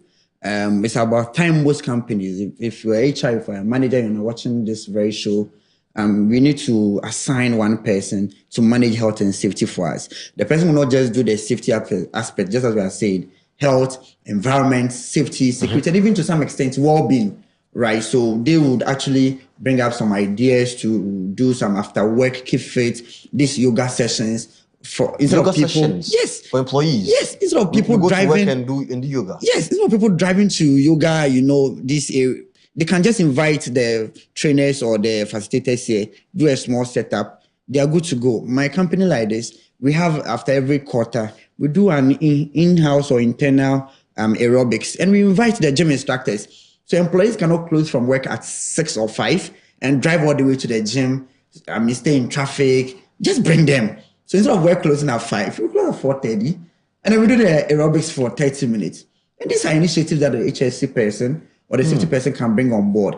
They are the same people who follow people, go on your leave, proceed on leave. You work for a whole year, your leave days are 21, you've just exhausted about 5. If you cannot do all the 21, what are you doing? Somebody should be we need people to unwind. We need people to get these refreshed vibes. We need people to come to work, with some vibe.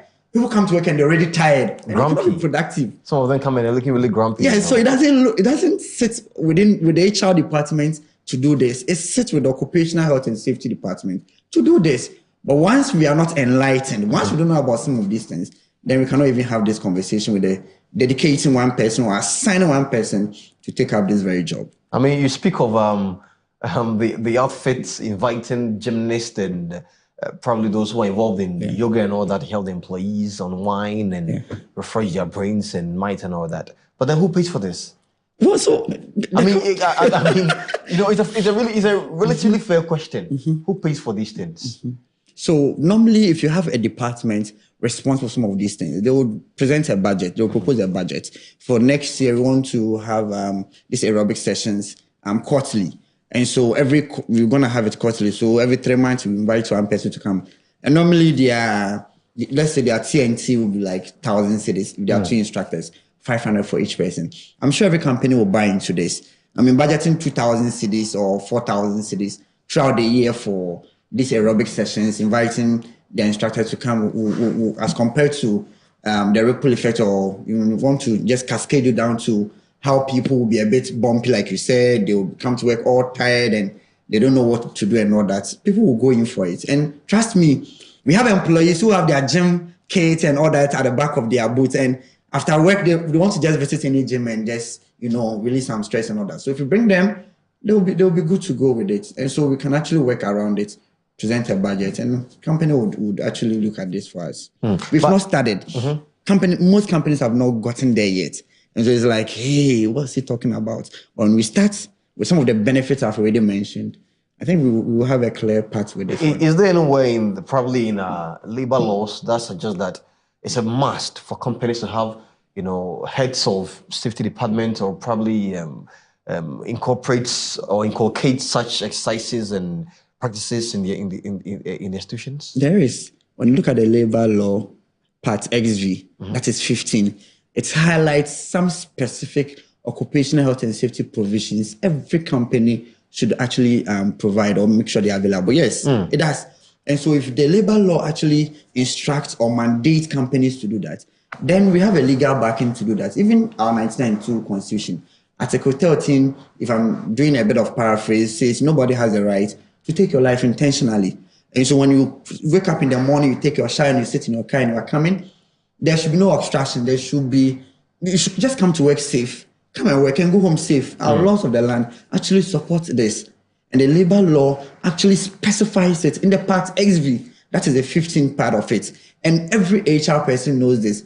Every management team member knows about some of these things. If not for anything, now we are looking at championing mental health, right? Yes. And so if we are championing mental health and the HR departments do not have the resources to do it, then it means that you are missing something with the department. There should be a safety person. Your well-being aspect, your risks that you face, your hazards at the workplace, your fire extinguisher inspections. There should be somebody who will be prompting us the hygiene activities. Somebody should be managing all these things. You get it. When COVID came, that was when we were so hand hygiene. Social distancing. So we need to do this. So we need to enforce these protocols. Now, safety people, that was when our show, there's nothing to do on our show now. If the COVID, they bring on our job. You get it. And so if you've not started with this very department, you, like I said, you will not see the essence of it. You will not see the relevance of having a full-time occupational health and safety department. Look, I have consulted for a few companies where their safety culture was literally low. After the engagement, I told them, no, you need to sustain the gains. After my campaign, after my consultancy, there should be somebody who will be present, who will be on site, who will be in the organization to drive these objectives. There's somebody who should set targets for this very objective. There's somebody who would have the deliverables, work them to the employees, and ensure that they follow it to the core. Once there is no safety person, once there is no dedicated employee, then it means that you would always have to fall on consultants to come and do this for you. And it won't work in that way if you want it to actually sustain across the whole group. And so that is where the conversation is going. OHS is becoming relevant, and safety saves lives. Very, very important. But the what happens to heads of institutions who don't have these departments in their companies? I didn't illegal. I didn't want to go there, but in Ghana, let's talk about the legalities. Yes, in Ghana here, the OHS bill hasn't been passed for almost 2 decades. Yes, and that is where we have a bit of challenge.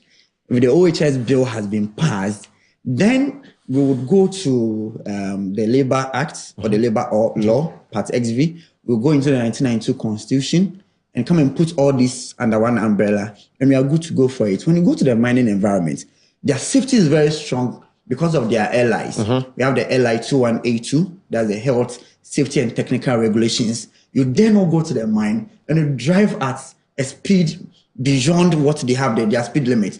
You won't. Even a construction site. Exactly. But a construction site, I'll go for the mainstream construction companies. The ones that we have around that I mostly see in Accra. I always shake my head and I wish I have the power to go there, put people, in their right position. How can somebody work at height without a safety harness? You are at the risk of just falling down, crashing your head, and that is the end of your life.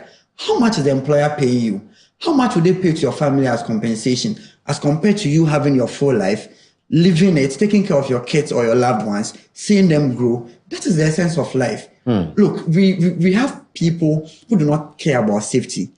For example, those who normally install billboards on the shoulders or on the stretch of the roads. I always see those curves. Those curves. I always see them climbing that height, and I'm like, God, what can we do as a nation? They are there without any safety gear. They are there without helmet. They are carrying out a hot work activity. So when we say hot work activity, let's say, come on, it's welding. They are welding the metals, and there is no welding shield. There is no welding apron. There is nothing. They are just welding, and they have this dark glasses. And after the man is done welding, He will put it on the eyebrow and check if it's properly done. When it's done, he will bring it down. Who does that? We are literally putting everybody at risk. Even the fumes from the warden activities alone, we are putting everybody's life at risk. And nobody's talking about it because the bill hasn't been passed. But what are people like yourself who are deep into the safety sector are doing about this? This is about 2 decades you're talking about, and they're like, bill that has not been passed yet. Are you not worried about it? I'm worried. And I know industry players are worried. A lot of my friends, Engineer Joe Steve, who is currently the Anglo Gold Ashanti Obuasi Mine Health and Safety Manager, is very worried about it. But is there any move that you intend to? The bill has been sent to Parliament. I think recently, was it the 8th Parliament that we we had to transition to the 9th Parliament. The bill was with them. They were, on it, and it got to where it got to. Before we could say Jack, the 8th Parliament had been more or less dissolved, and the bill couldn't see the light of day. We are starting again. We are doing a lot of consultations. We are doing a lot of engagement to see how best it will go. But I think for me, we need to have a private sponsor with this bill. It can really go direct if we have it. If we are looking at the sector ministry, fronting it and pushing from the start or from the bottom, it will go at a snail's pace. We need the bill to be passed. We need to protect people. We need to protect properties. Look, a lot is happening here. We have companies engaging people without PPs. We have companies just putting drivers behind the steering wheel without proper training measures, such as defensive driving, checking even if their licenses actually is equivalent to the trucks they are driving. We do a lot of things, a lot of road carnages. Recently, I did one training for one company, and we were looking at the number of people who have lost their lives throughout just the half year in 2025. And it's so serious. We have explosions that are happening here and there. Nobody talks about it. We just say, oh, they lost their lives. The media will do a reportage, and within some few days, that is the end. No. So when are we going to learn from some of these things? When are we going to cascade all the corrective actions that were supposed to be done from some of these incidents, create them into opportunities for learning, so that we could actually put in some stringent measures to forestall future occurrence? If we are not doing any of these things, then as a nation, we are just looking at one direction and we keep losing our people at the very end, or putting at the mercy of risks that lie on our doorstep. And also probably to help implement such things in companies. If a company doesn't go by this, I don't want to say laws, because like you mentioned, they've not been passed yet. They're just bills in Parliament. But then if a company doesn't go by this, regulations, we can refer to the labor law. What happens to them? So, nothing happens to them as we speak now, honestly.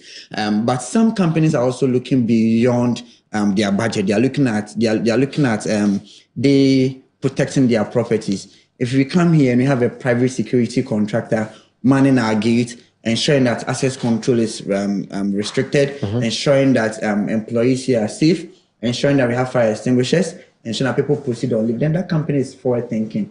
They are looking at what will happen when any of their vehicles crash, what will happen when their studio or any of their offices get bent. And so that is what you would benefit, even without looking at the law aspect.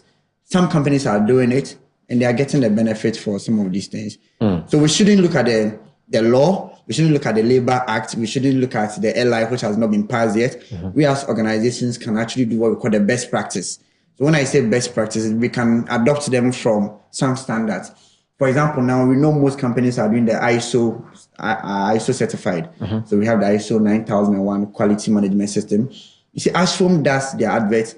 Let me mention their name because they deserve it. Let me do something. But for purpose of program and advertisement, okay, so some companies, let's keep quiet about names of companies. Yeah, some companies will tell you we are ISO certified, and for me, where I'm sitting now, if I'm going to buy two products and I see that one is ISO certified and the other is not ISO certified, I'll go for the one which is certified. You get it? But what does the ISO means? To help people understand what exactly that is. So ISO basically is International Organization for Standardization. Right. Okay. And so it helps. It tells you that the company is complying to some provisions as far as quality is concerned. The company is complying to some regulations or provisions as far as safety is concerned. The company is complying to some regulations as far as the environment is concerned. Some laboratories in Ghana are ISO accredited laboratory, right? And others are not. The ones which are ISO accredited, or let's say HEFRA, Health Facilities and Regulatory Authority, I will go for some of these institutions that are accredited, right? And so if companies are looking at it from that point, then we are good to go. So let me engage you on this one. If I'm buying, let's say, Sobolo, okay, from the open market, and we have one that is FDA embossed and one that is not FDA embossed, which one will you buy? Definitely. I mean, I'll go for FDA embossed. You know, it has gone through the scrutiny. Exactly. It has gone through the checks, and you know, it came out properly made and probably following standard regulations. Exactly. And so it tells you that companies that are looking at fronting health and safety, even without looking at the records of the law and all that, are actually on the right path and they are doing well for themselves. Okay, all right. We are still here. I'm still here with Emmanuel Damwanyako, and we are talking everything health, environment, safety, and security. And I like the fact that we are touching on companies and institutions and the reasons why they really need to get a safety person. You know, somebody who will remind us to go on leave. I like that part. Remind us to go on leave. Somebody will tell us probably just drive well. You know, once in a while. He says once in a while, even at least even if a month. Companies should institute a program where, you know, workers or employees gets to meet a gymnast. We take them through some aerobics, some exercises. It could even be yoga, you know, to ease out the tension on the minds. You know, I like the yoga part of very, it. very important. These days is a growing compromise. People who are shifting from the traditional gym and all that to some of these sessions. And I think it's good. It's good. And some people network, they connect there. And, you know, people would travel all the way from Accra to Ebri just to drive through the mountain terrains, go and get some fufu, drive back. There's nothing. There's nothing there. Wait fufu and come back. Just all. They just want to drive through that. You know, that Ebri terrain gives you the meandering type of. They just want to see something outside Accra traffic. And people do a lot of things just to make sure they are refreshed for the new week and they get to come to work excited and all that. So these are things that we can actually bring on board, and I think it will help the employees. You know, there's a lot of pressure on us. Right.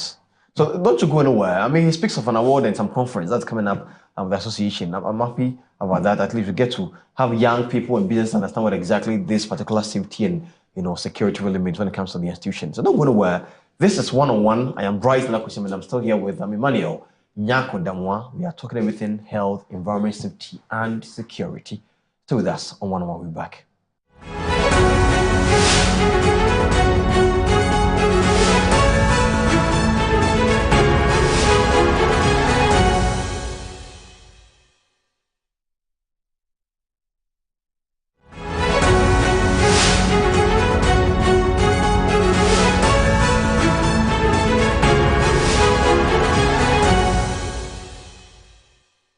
Welcome back. We're here on One on Metro TV, on DSTV channel 277, on Facebook, YouTube, Metro TV Ghana, on X, and on Instagram at Metro TV Jeans. Go on there, follow us, like, share, comment, and let's have the show going. Let us know what exactly you make of this conversation with Emmanuel. We are speaking everything health, environment, safety, and security.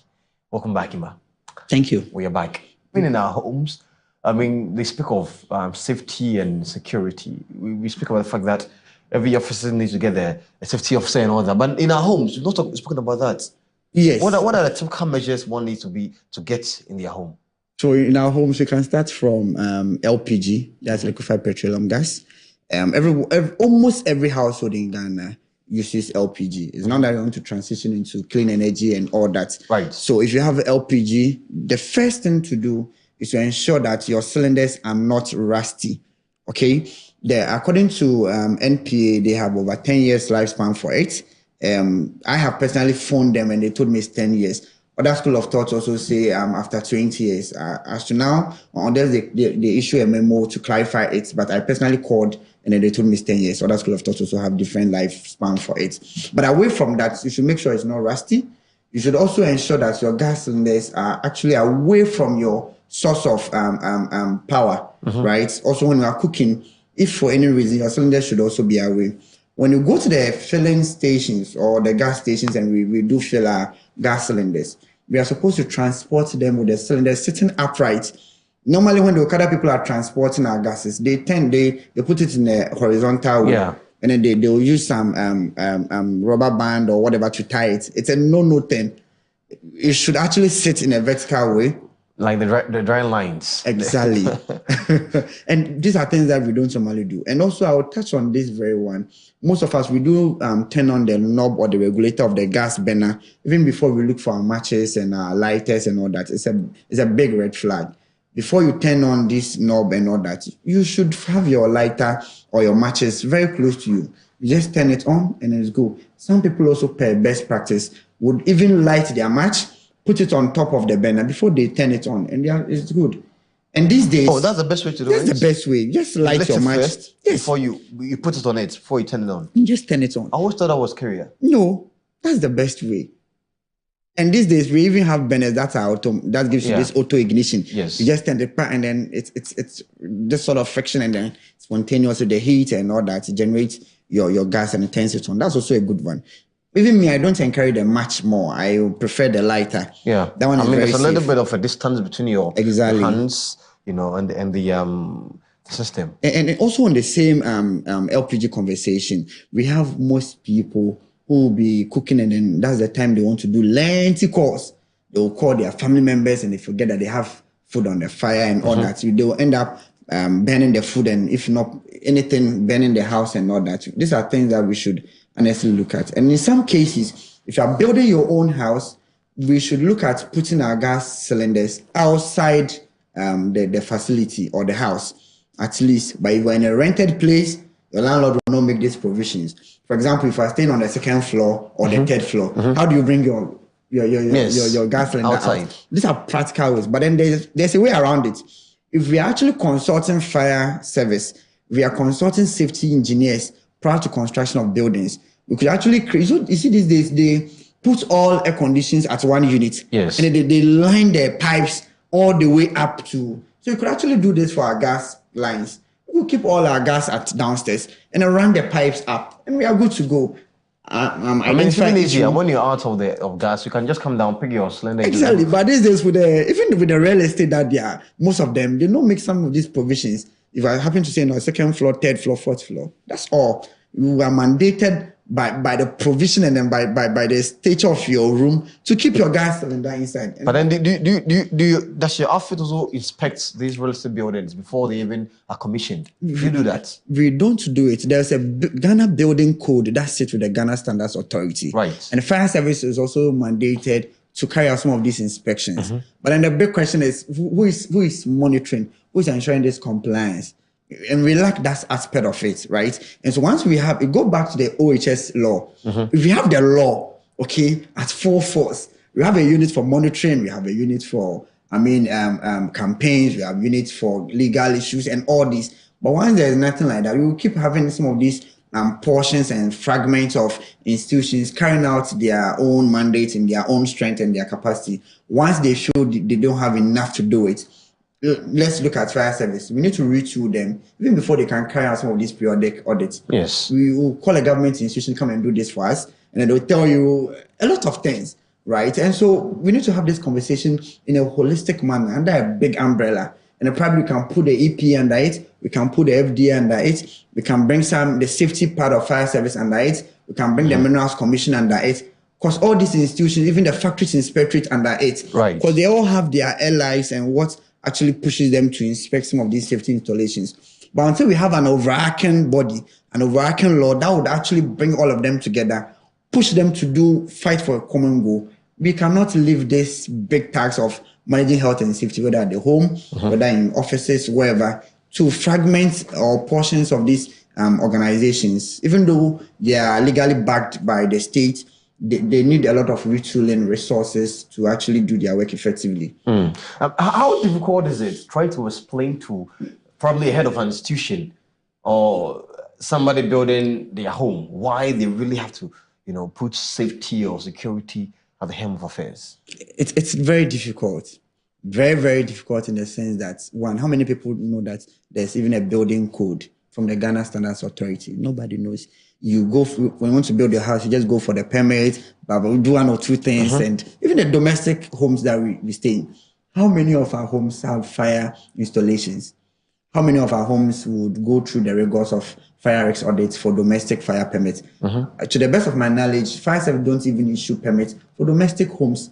But I think it's about time we need to bring some of these things to our various homes. Because the risks that we have air conditioners, we have LPG, even if we have heaters and kettle, hot plates. All these are things that if people don't have much knowledge into it, we might just leave them on and anything can happen. So let's look at this critical example.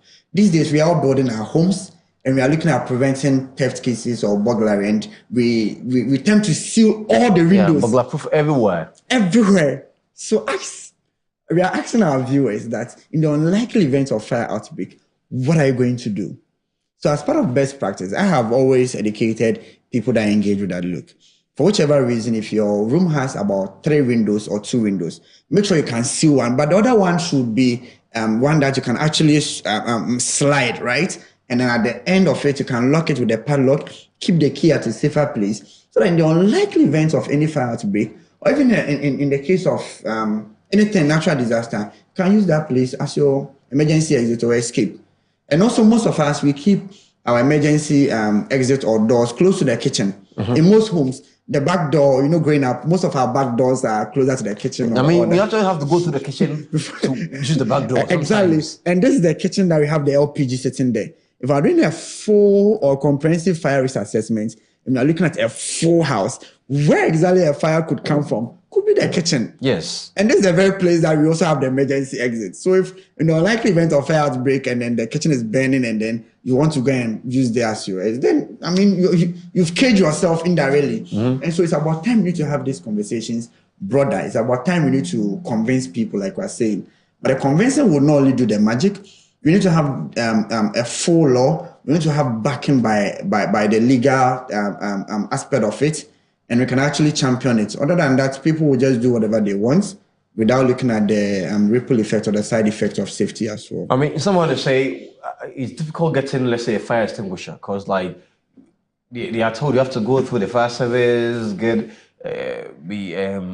come and inspect your place, probably give you accreditation, whatever it is. How does it work? Can you just walk into a shop and just purchase a fire extinguisher? Yeah, so now there are more fire shops around that you can actually go there, grab your fire extinguisher, and then you can actually install or mount it at your place. But then we are also cautioning the general public to buy from accredited dealers or authorized dealers. And don't think that you have fire extinguisher in your home, so you are very okay with it. No. So a typical example is the dry chemical powder type of fire extinguisher.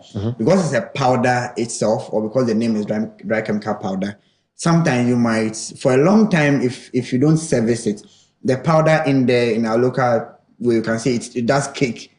Okay, a fancy man will say powder, and we cake what I didn't say. And then when in cases of emergency where you need to extinguish your fire using this very dry chemical powder, it will fail you because you don't do servicing, you don't call the qualified people to come and inspect it for you regularly. But even how long should one keep a fire extinguisher before servicing? So it should go for annual. It should be within annual servicing. So per year. Yes, depending on your activities. If you happen to stay at a place that is closer to the sea, you might be at the receiving end of rusting. So you cannot wait for a full year. You can do them quarterly or biannual, depending on your maintenance schedule. You get it. So it varies from one workplace to the other. And where do you go for this maintenance or checks? You can just call any accredited fire distributing firm, to come and assist you. Fire service also has the fire safety unit who does some of these engagements. I was fortunate that during the 60th anniversary of Ghana National Fire Service, I happened to give the guest speech on behalf of GISEP, Ghana Institute of Safety and Environmental Professionals, where I called for massive retooling of the Ghana National Fire Service. They have a lot they can do, but they are limited in terms of resources.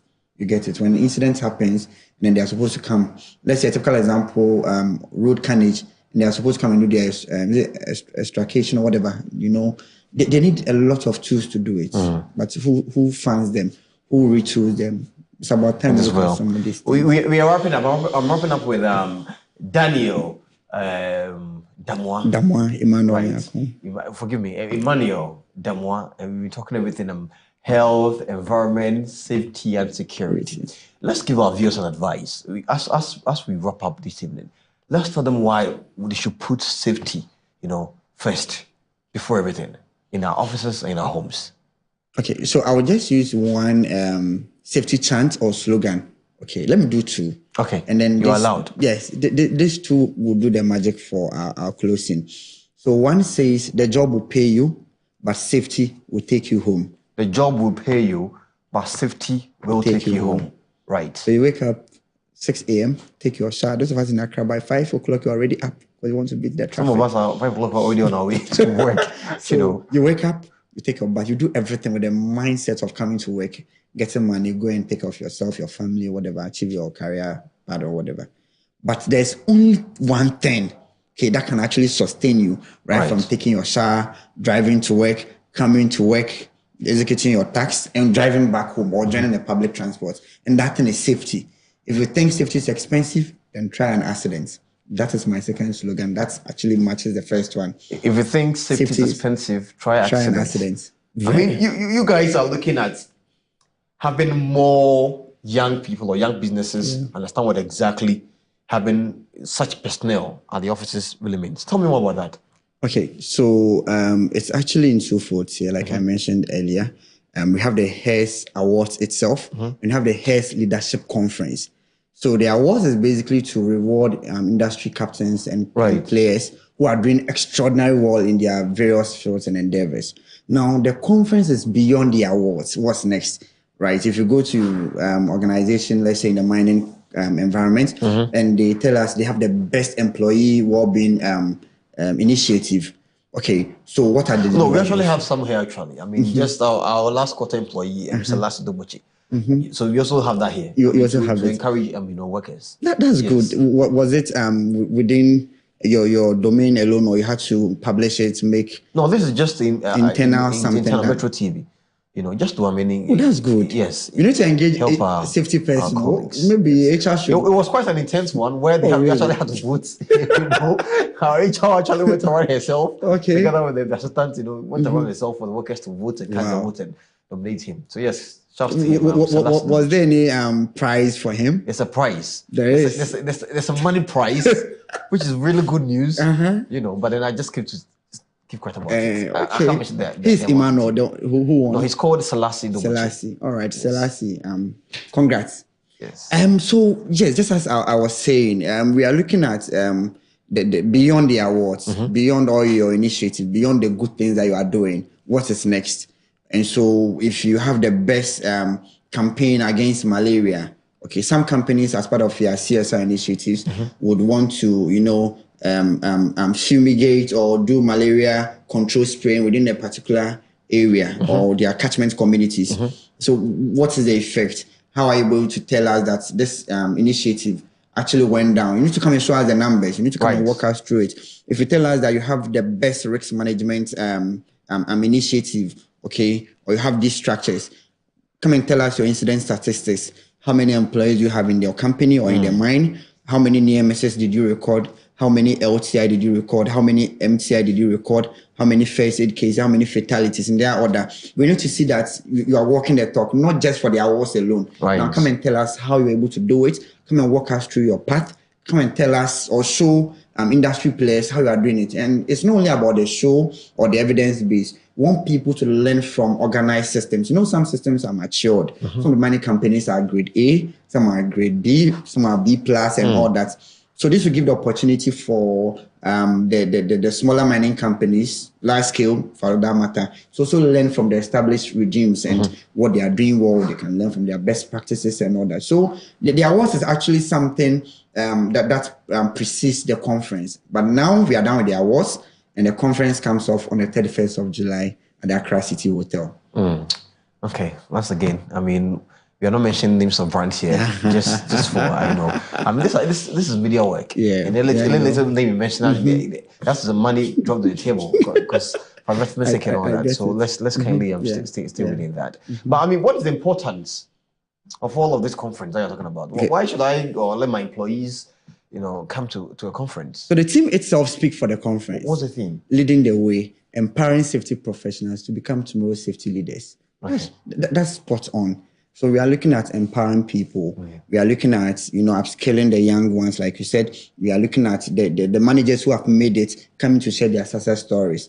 Well, for what would motivate people to come, for what would push HR managers or push line managers, will push HODs, will push based on your hierarchy for you to register your team members to come. It's one. We are coming to have a conference that hasn't existed before. This is like a maiden conference and the biggest of its kind in Ghana. Yes, this is a maiden conference and the biggest so far. And this is coming from no other institution than the Ian Matson Global, who are the organizers for the HES Awards and then the prestigious maiden edition of the HES Leadership Conference. They're coming to connect with industry players. They're coming to learn about emerging trends. Now, we used to have safety 1 versus safety 2. Well, let's try accident. I want to be safe. Thanks so much for coming, Emmanuel. And we've been talking to him. Emmanuel is with the health, environment, safety, security heads. Yes. We're talking everything, according to this safety and security and all that. And he mentioned there's a conference coming up. So make sure you follow them, all their pages. Go there, listen, learn, and you get to know why it's important to put safety and security first before everything. I am Bright, Nana Kwesiamani, and this has been One-on-One here with me on Metro TV. Have a good night and bye.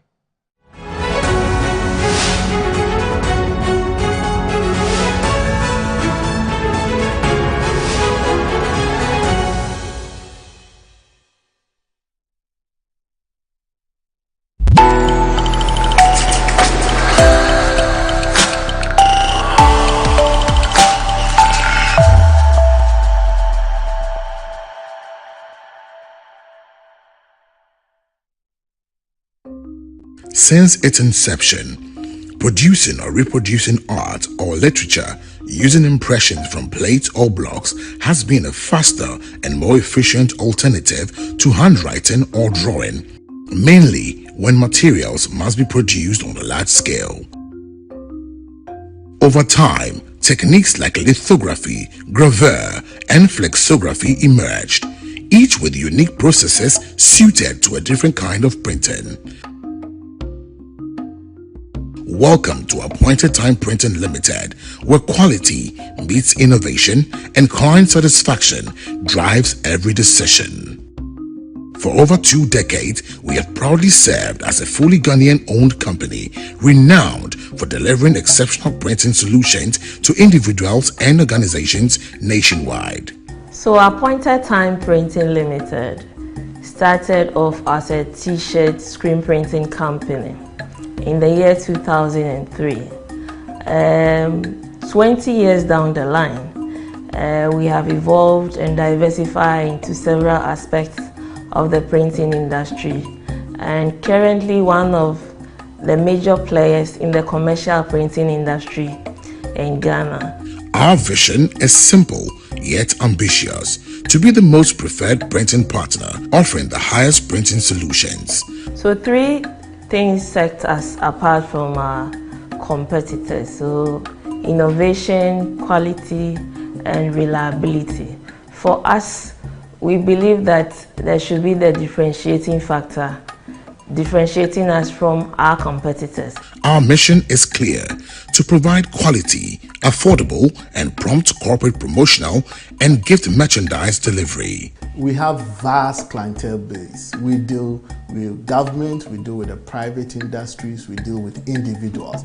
We are all-round printing company. In collaborating with clients and bringing their vision to light, what I mostly do is that I take absolute details from the customer. We now raise an order, send it through the necessary process, come up with samples, provide a sample for approval, and then we go ahead with the job. So that's basically what we do. From textbooks to calendars, corporate souvenirs to outdoor signage, Appointed Time Printing consistently delivers excellence. Our partnerships with institutions like Total Petroleum, Unilever Ghana, and the Ministry of Agriculture reflect our ability to handle projects of any scale. We have partnerships with other businesses as well. So today we have brand partnership with publishers where we're able to print for them. So today as a brand, we're able to match some top printing brands outside the country. Let's start from election t-shirt production, vehicle branding, textbook printing, publishing and packaging. We have worked with different clients across various sectors to meet deadlines. At At Appointed Time Printing, we are not just a printing company, we are your partners in success. Our unwavering commitment to creative design concept tailored to your specific needs, our quick turnaround times, completing orders within 12 to 72 hours, and our 24/7 customer support, whether day or night, our team is ready to assist. Okay, so talking of a notable project, I remember we were tasked with 1 million shirts to provide within the space of 3 months. And we were having like 5 different designs to handle at a go. And the question is, what did we do? Okay, so we leveraged on our expertise and embarked on strategic process to meet the challenge head on. We bridged the gap between our production staff and the main administrative staff. This fosters unity, and it fosters a good working environment among our staff. Sustainability is becoming more and more popular in the printing sector.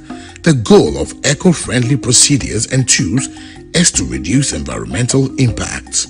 As part of our sustainability initiative programs as an organization, we do appoint and promote sustainability champions to lead and promote green initiatives in the organization. We do recycle the waste paper into tissue papers and toilet rolls, etc. The other side is the production, which we have the dyes where we dispose them off. With more than 20 years of professional experience, Appointed Time Printing has become a household name in commercial printing, corporate promotional merchandise, and private event souvenirs. Our commitment to excellence is backed by state-of-the-art machinery, including security printing equipment and a robust quality assurance system, ensuring every product meets the highest standards. Technology is what is driving us in whatever we do here, and we view technology as a tool that is propelling us to the next height of our corporate ladder. Both digital media and traditional printing methods are very significant depending on the communication needs. So traditional printing methods are very pivotal with improved technology. So depending on the kind of technology you use for your printing, traditional printing does not become obsolete. Printing is evolving over the years. If you look at toners now, we have moved from the liquid toners to powder toners. That should tell you how fast the speedway of technology is moving in the printing industry. So for us here, we pride ourselves in sustainability and empowering our employees with the latest technology updates and training so that they can rise up to the changing needs of the industry.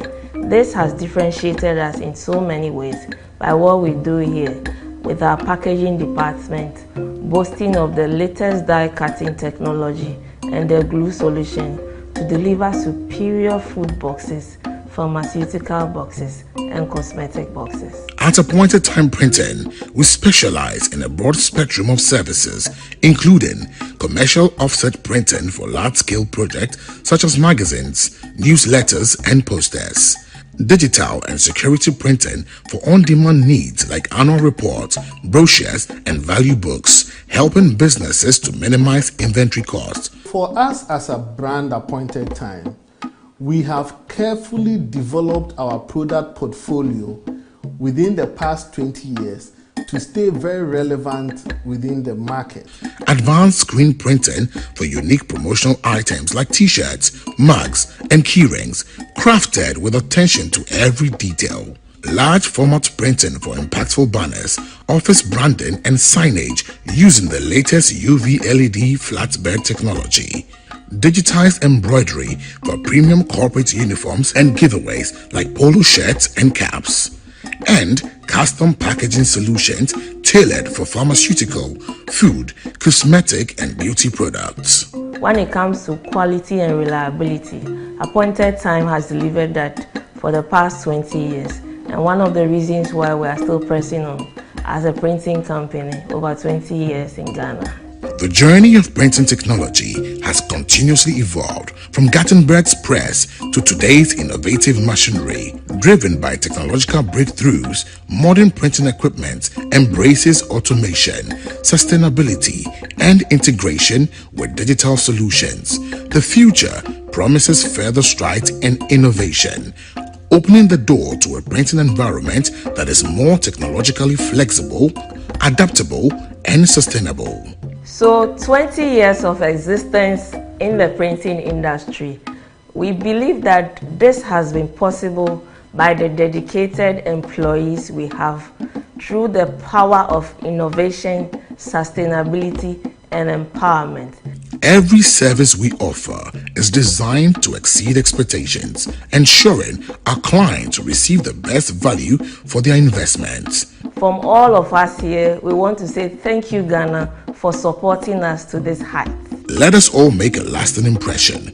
Contact us today on 0501 454 163 or 0302 689 706 and experience the difference with Appointed Time Printing, your trusted partner in printing solutions.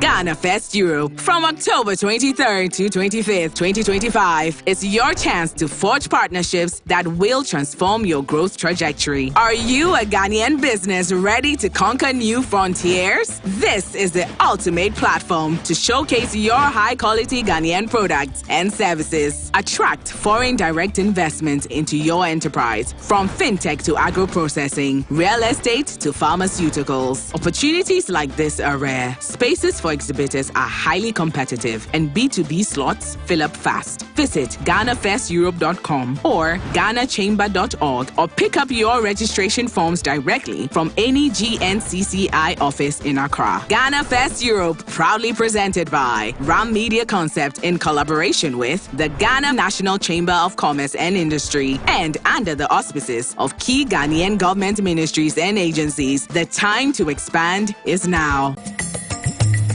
Fifra ye free nyina ye de obedientia. De ya fugia ne aduane. Saasro pintin bi aseda o me. De ye di koye mu ne de awie nyina na makuafo modemo so. Won fifre so ne enya bidio. Na so bate aseman Ghana mu a. Ekuafo akoya abo pupu obo wasio na so da su kache. Won san fifre mama mu nyina nya bidie. Na nso mpuntudwo mu aka akiri pa. Ekwan ben ne befa so ama ekuafo fifre ho aba mfaso de. Aban hyehye ne dwumadi ahodo ode bre ekuafo no bo wote ase. Feed Ghana ye den. Na nkokọ ketenkete so mfaso ama ekuafo nso ye den. We inti na hyehye dwumadi esunkwa ya to ne ekuafo mo. Ye de bro Original TV and Metro TV so. Dwumadi beba akwanya ama mpanyimfo anim de ewa aba fukaye mu akire wadwen. Ye je ekuafo ha no amane akogye mu aye e de afiri aba mu mpanyimfo ho. Enimi ni ehia ekuafo nyonko samo honto eda joada enwumre no nso kosi ne no nwotwe e Original TV so. Saanso na da yawada enwumre no nwotwe kosi no nkono e Metro TV so. Ekuafo mo Ghana ekuafo abomode na yempene wo. Ekuafumo is sponsored by ACAP Compost. ACAP Compost comes in 3 varieties: ACAP Compost, ACAP Compost X, ACAP Compost Plus.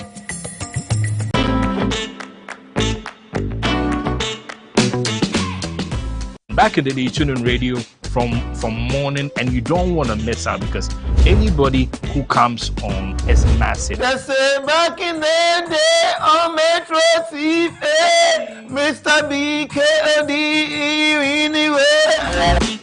Back in the day, mentioning the place that you used to live, no, that meant that you were Dadaba. Oh, how? Because we are the ones who went to Saito.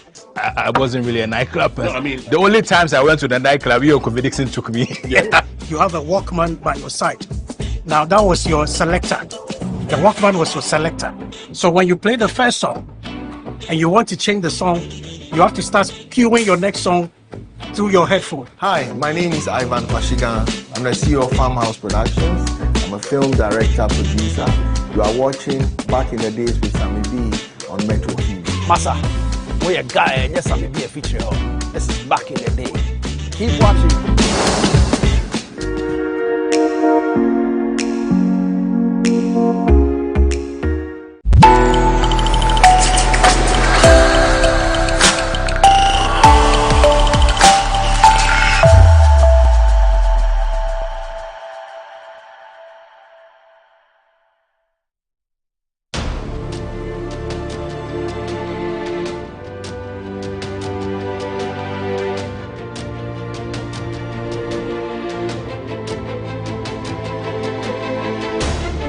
Hello and welcome to the Climate Show on Metro TV. My name is Nana Kwesi Kwetia.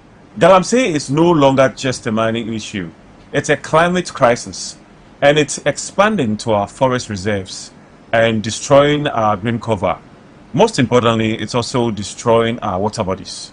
Today, we're going to look at its effects and then also impact on Ghana's environment. And to have this conversation, so today we're here at the Environmental Protection Authority, and we're going to talk to the experts for them to take us through what is really happening to our environment, and then particularly Galamsey. We're going to take a short break. When we come back, we'll get into the conversation.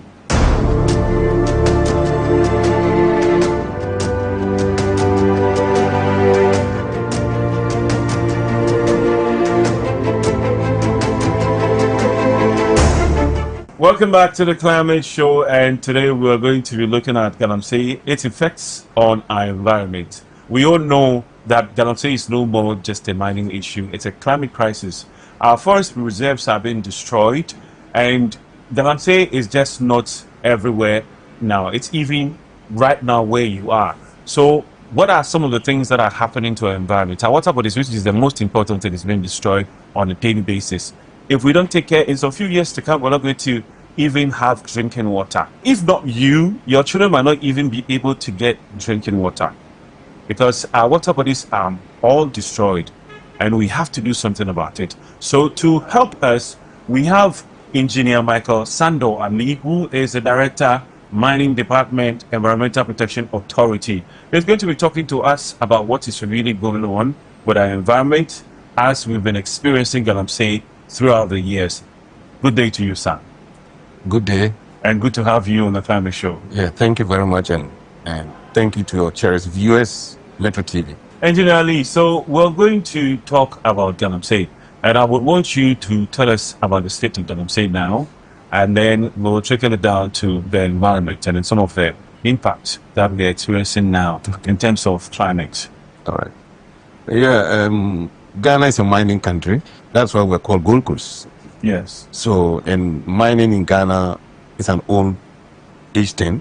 It predates the arrival of the Portuguese. That's it. In 1471.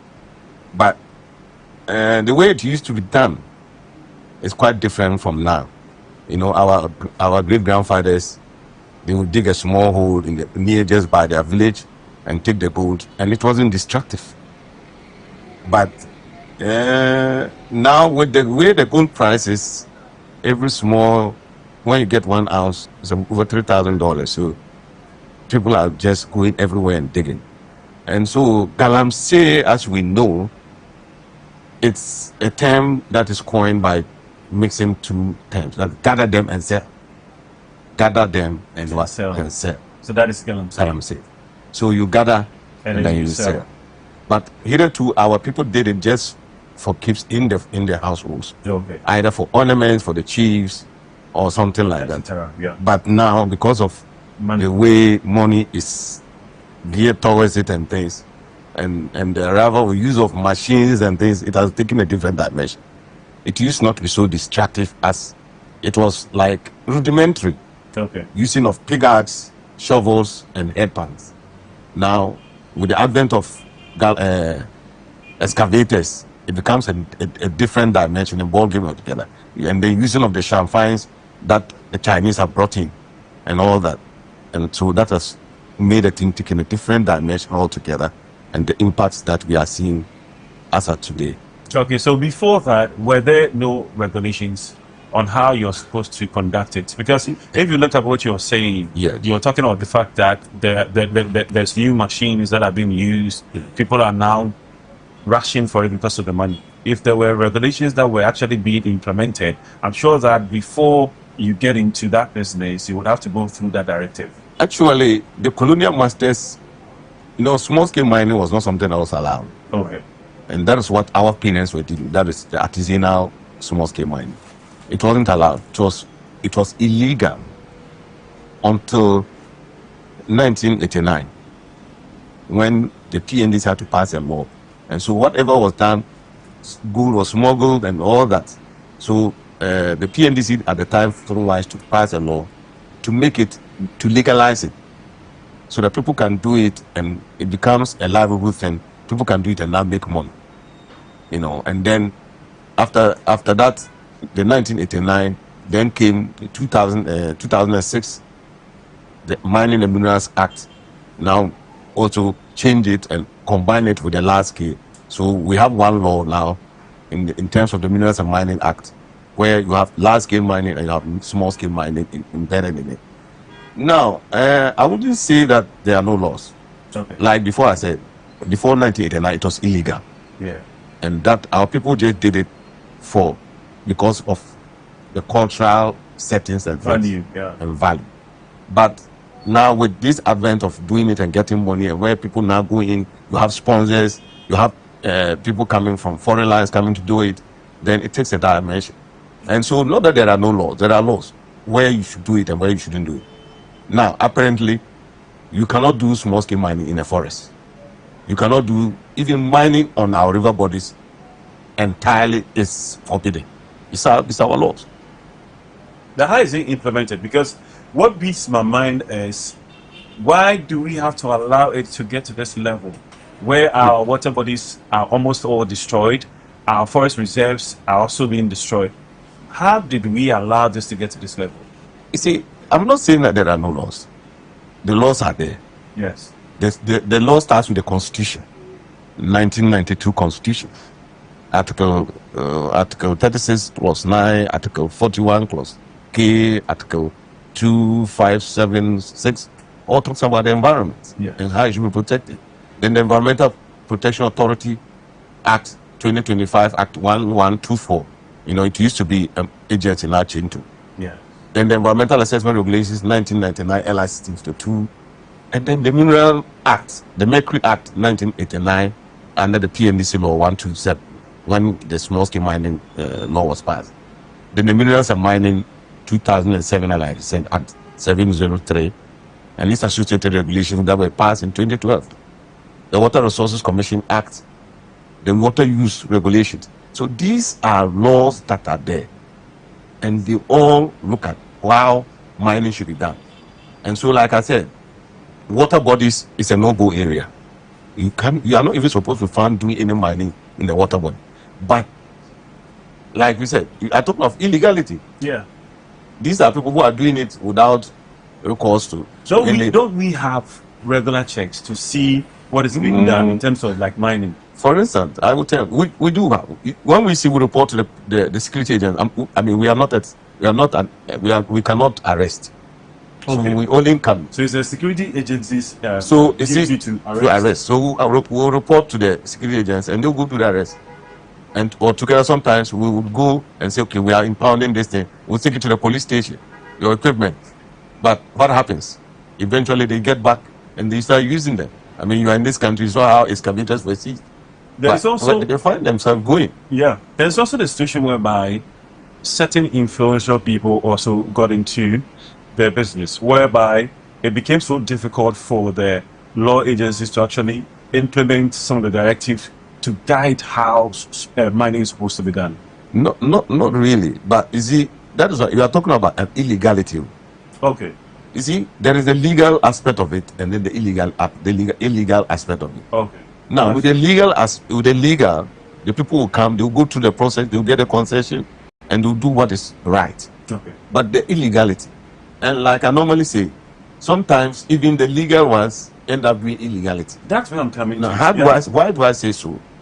Because we don't explore to find out where the mineral is, just as is done by the large scale mines.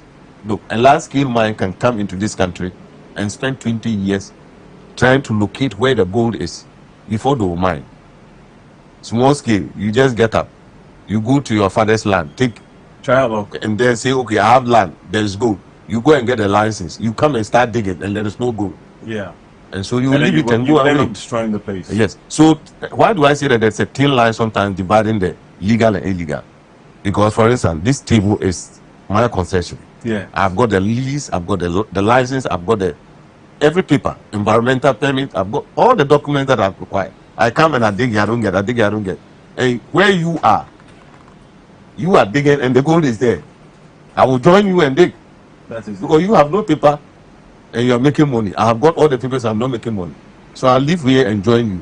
So that became the reality. That is the Of reality what on the is showing our ground. reserves, Yes. and then also the water bodies. Yes. So as for the water bodies, I've told you that it's a no-go area. But you see, gold, as we all know, the free gold, as the rivers travel, it carries the gold, and the gold settles on the river basin. Yeah. And so that is how come they will go on the river to dredge and get the free gold on the rivers.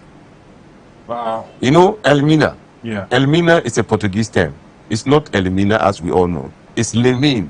Lemine. In Portuguese. Okay. Yeah, what When does the that mean? Portuguese landed, they saw gold at Elmina, at the estuary of the Pra. And so they said, Lemine, the mine. But because subsequently the people didn't know, they corrupted it, and it's called Elmina. Elmina. All right, today I've just learned something about Elmina, and that's wonderful. All right, so we're going to take a short break. When we come back, we're going to look at the effects and impact on our environment, and also some of the regularities that has to be implemented.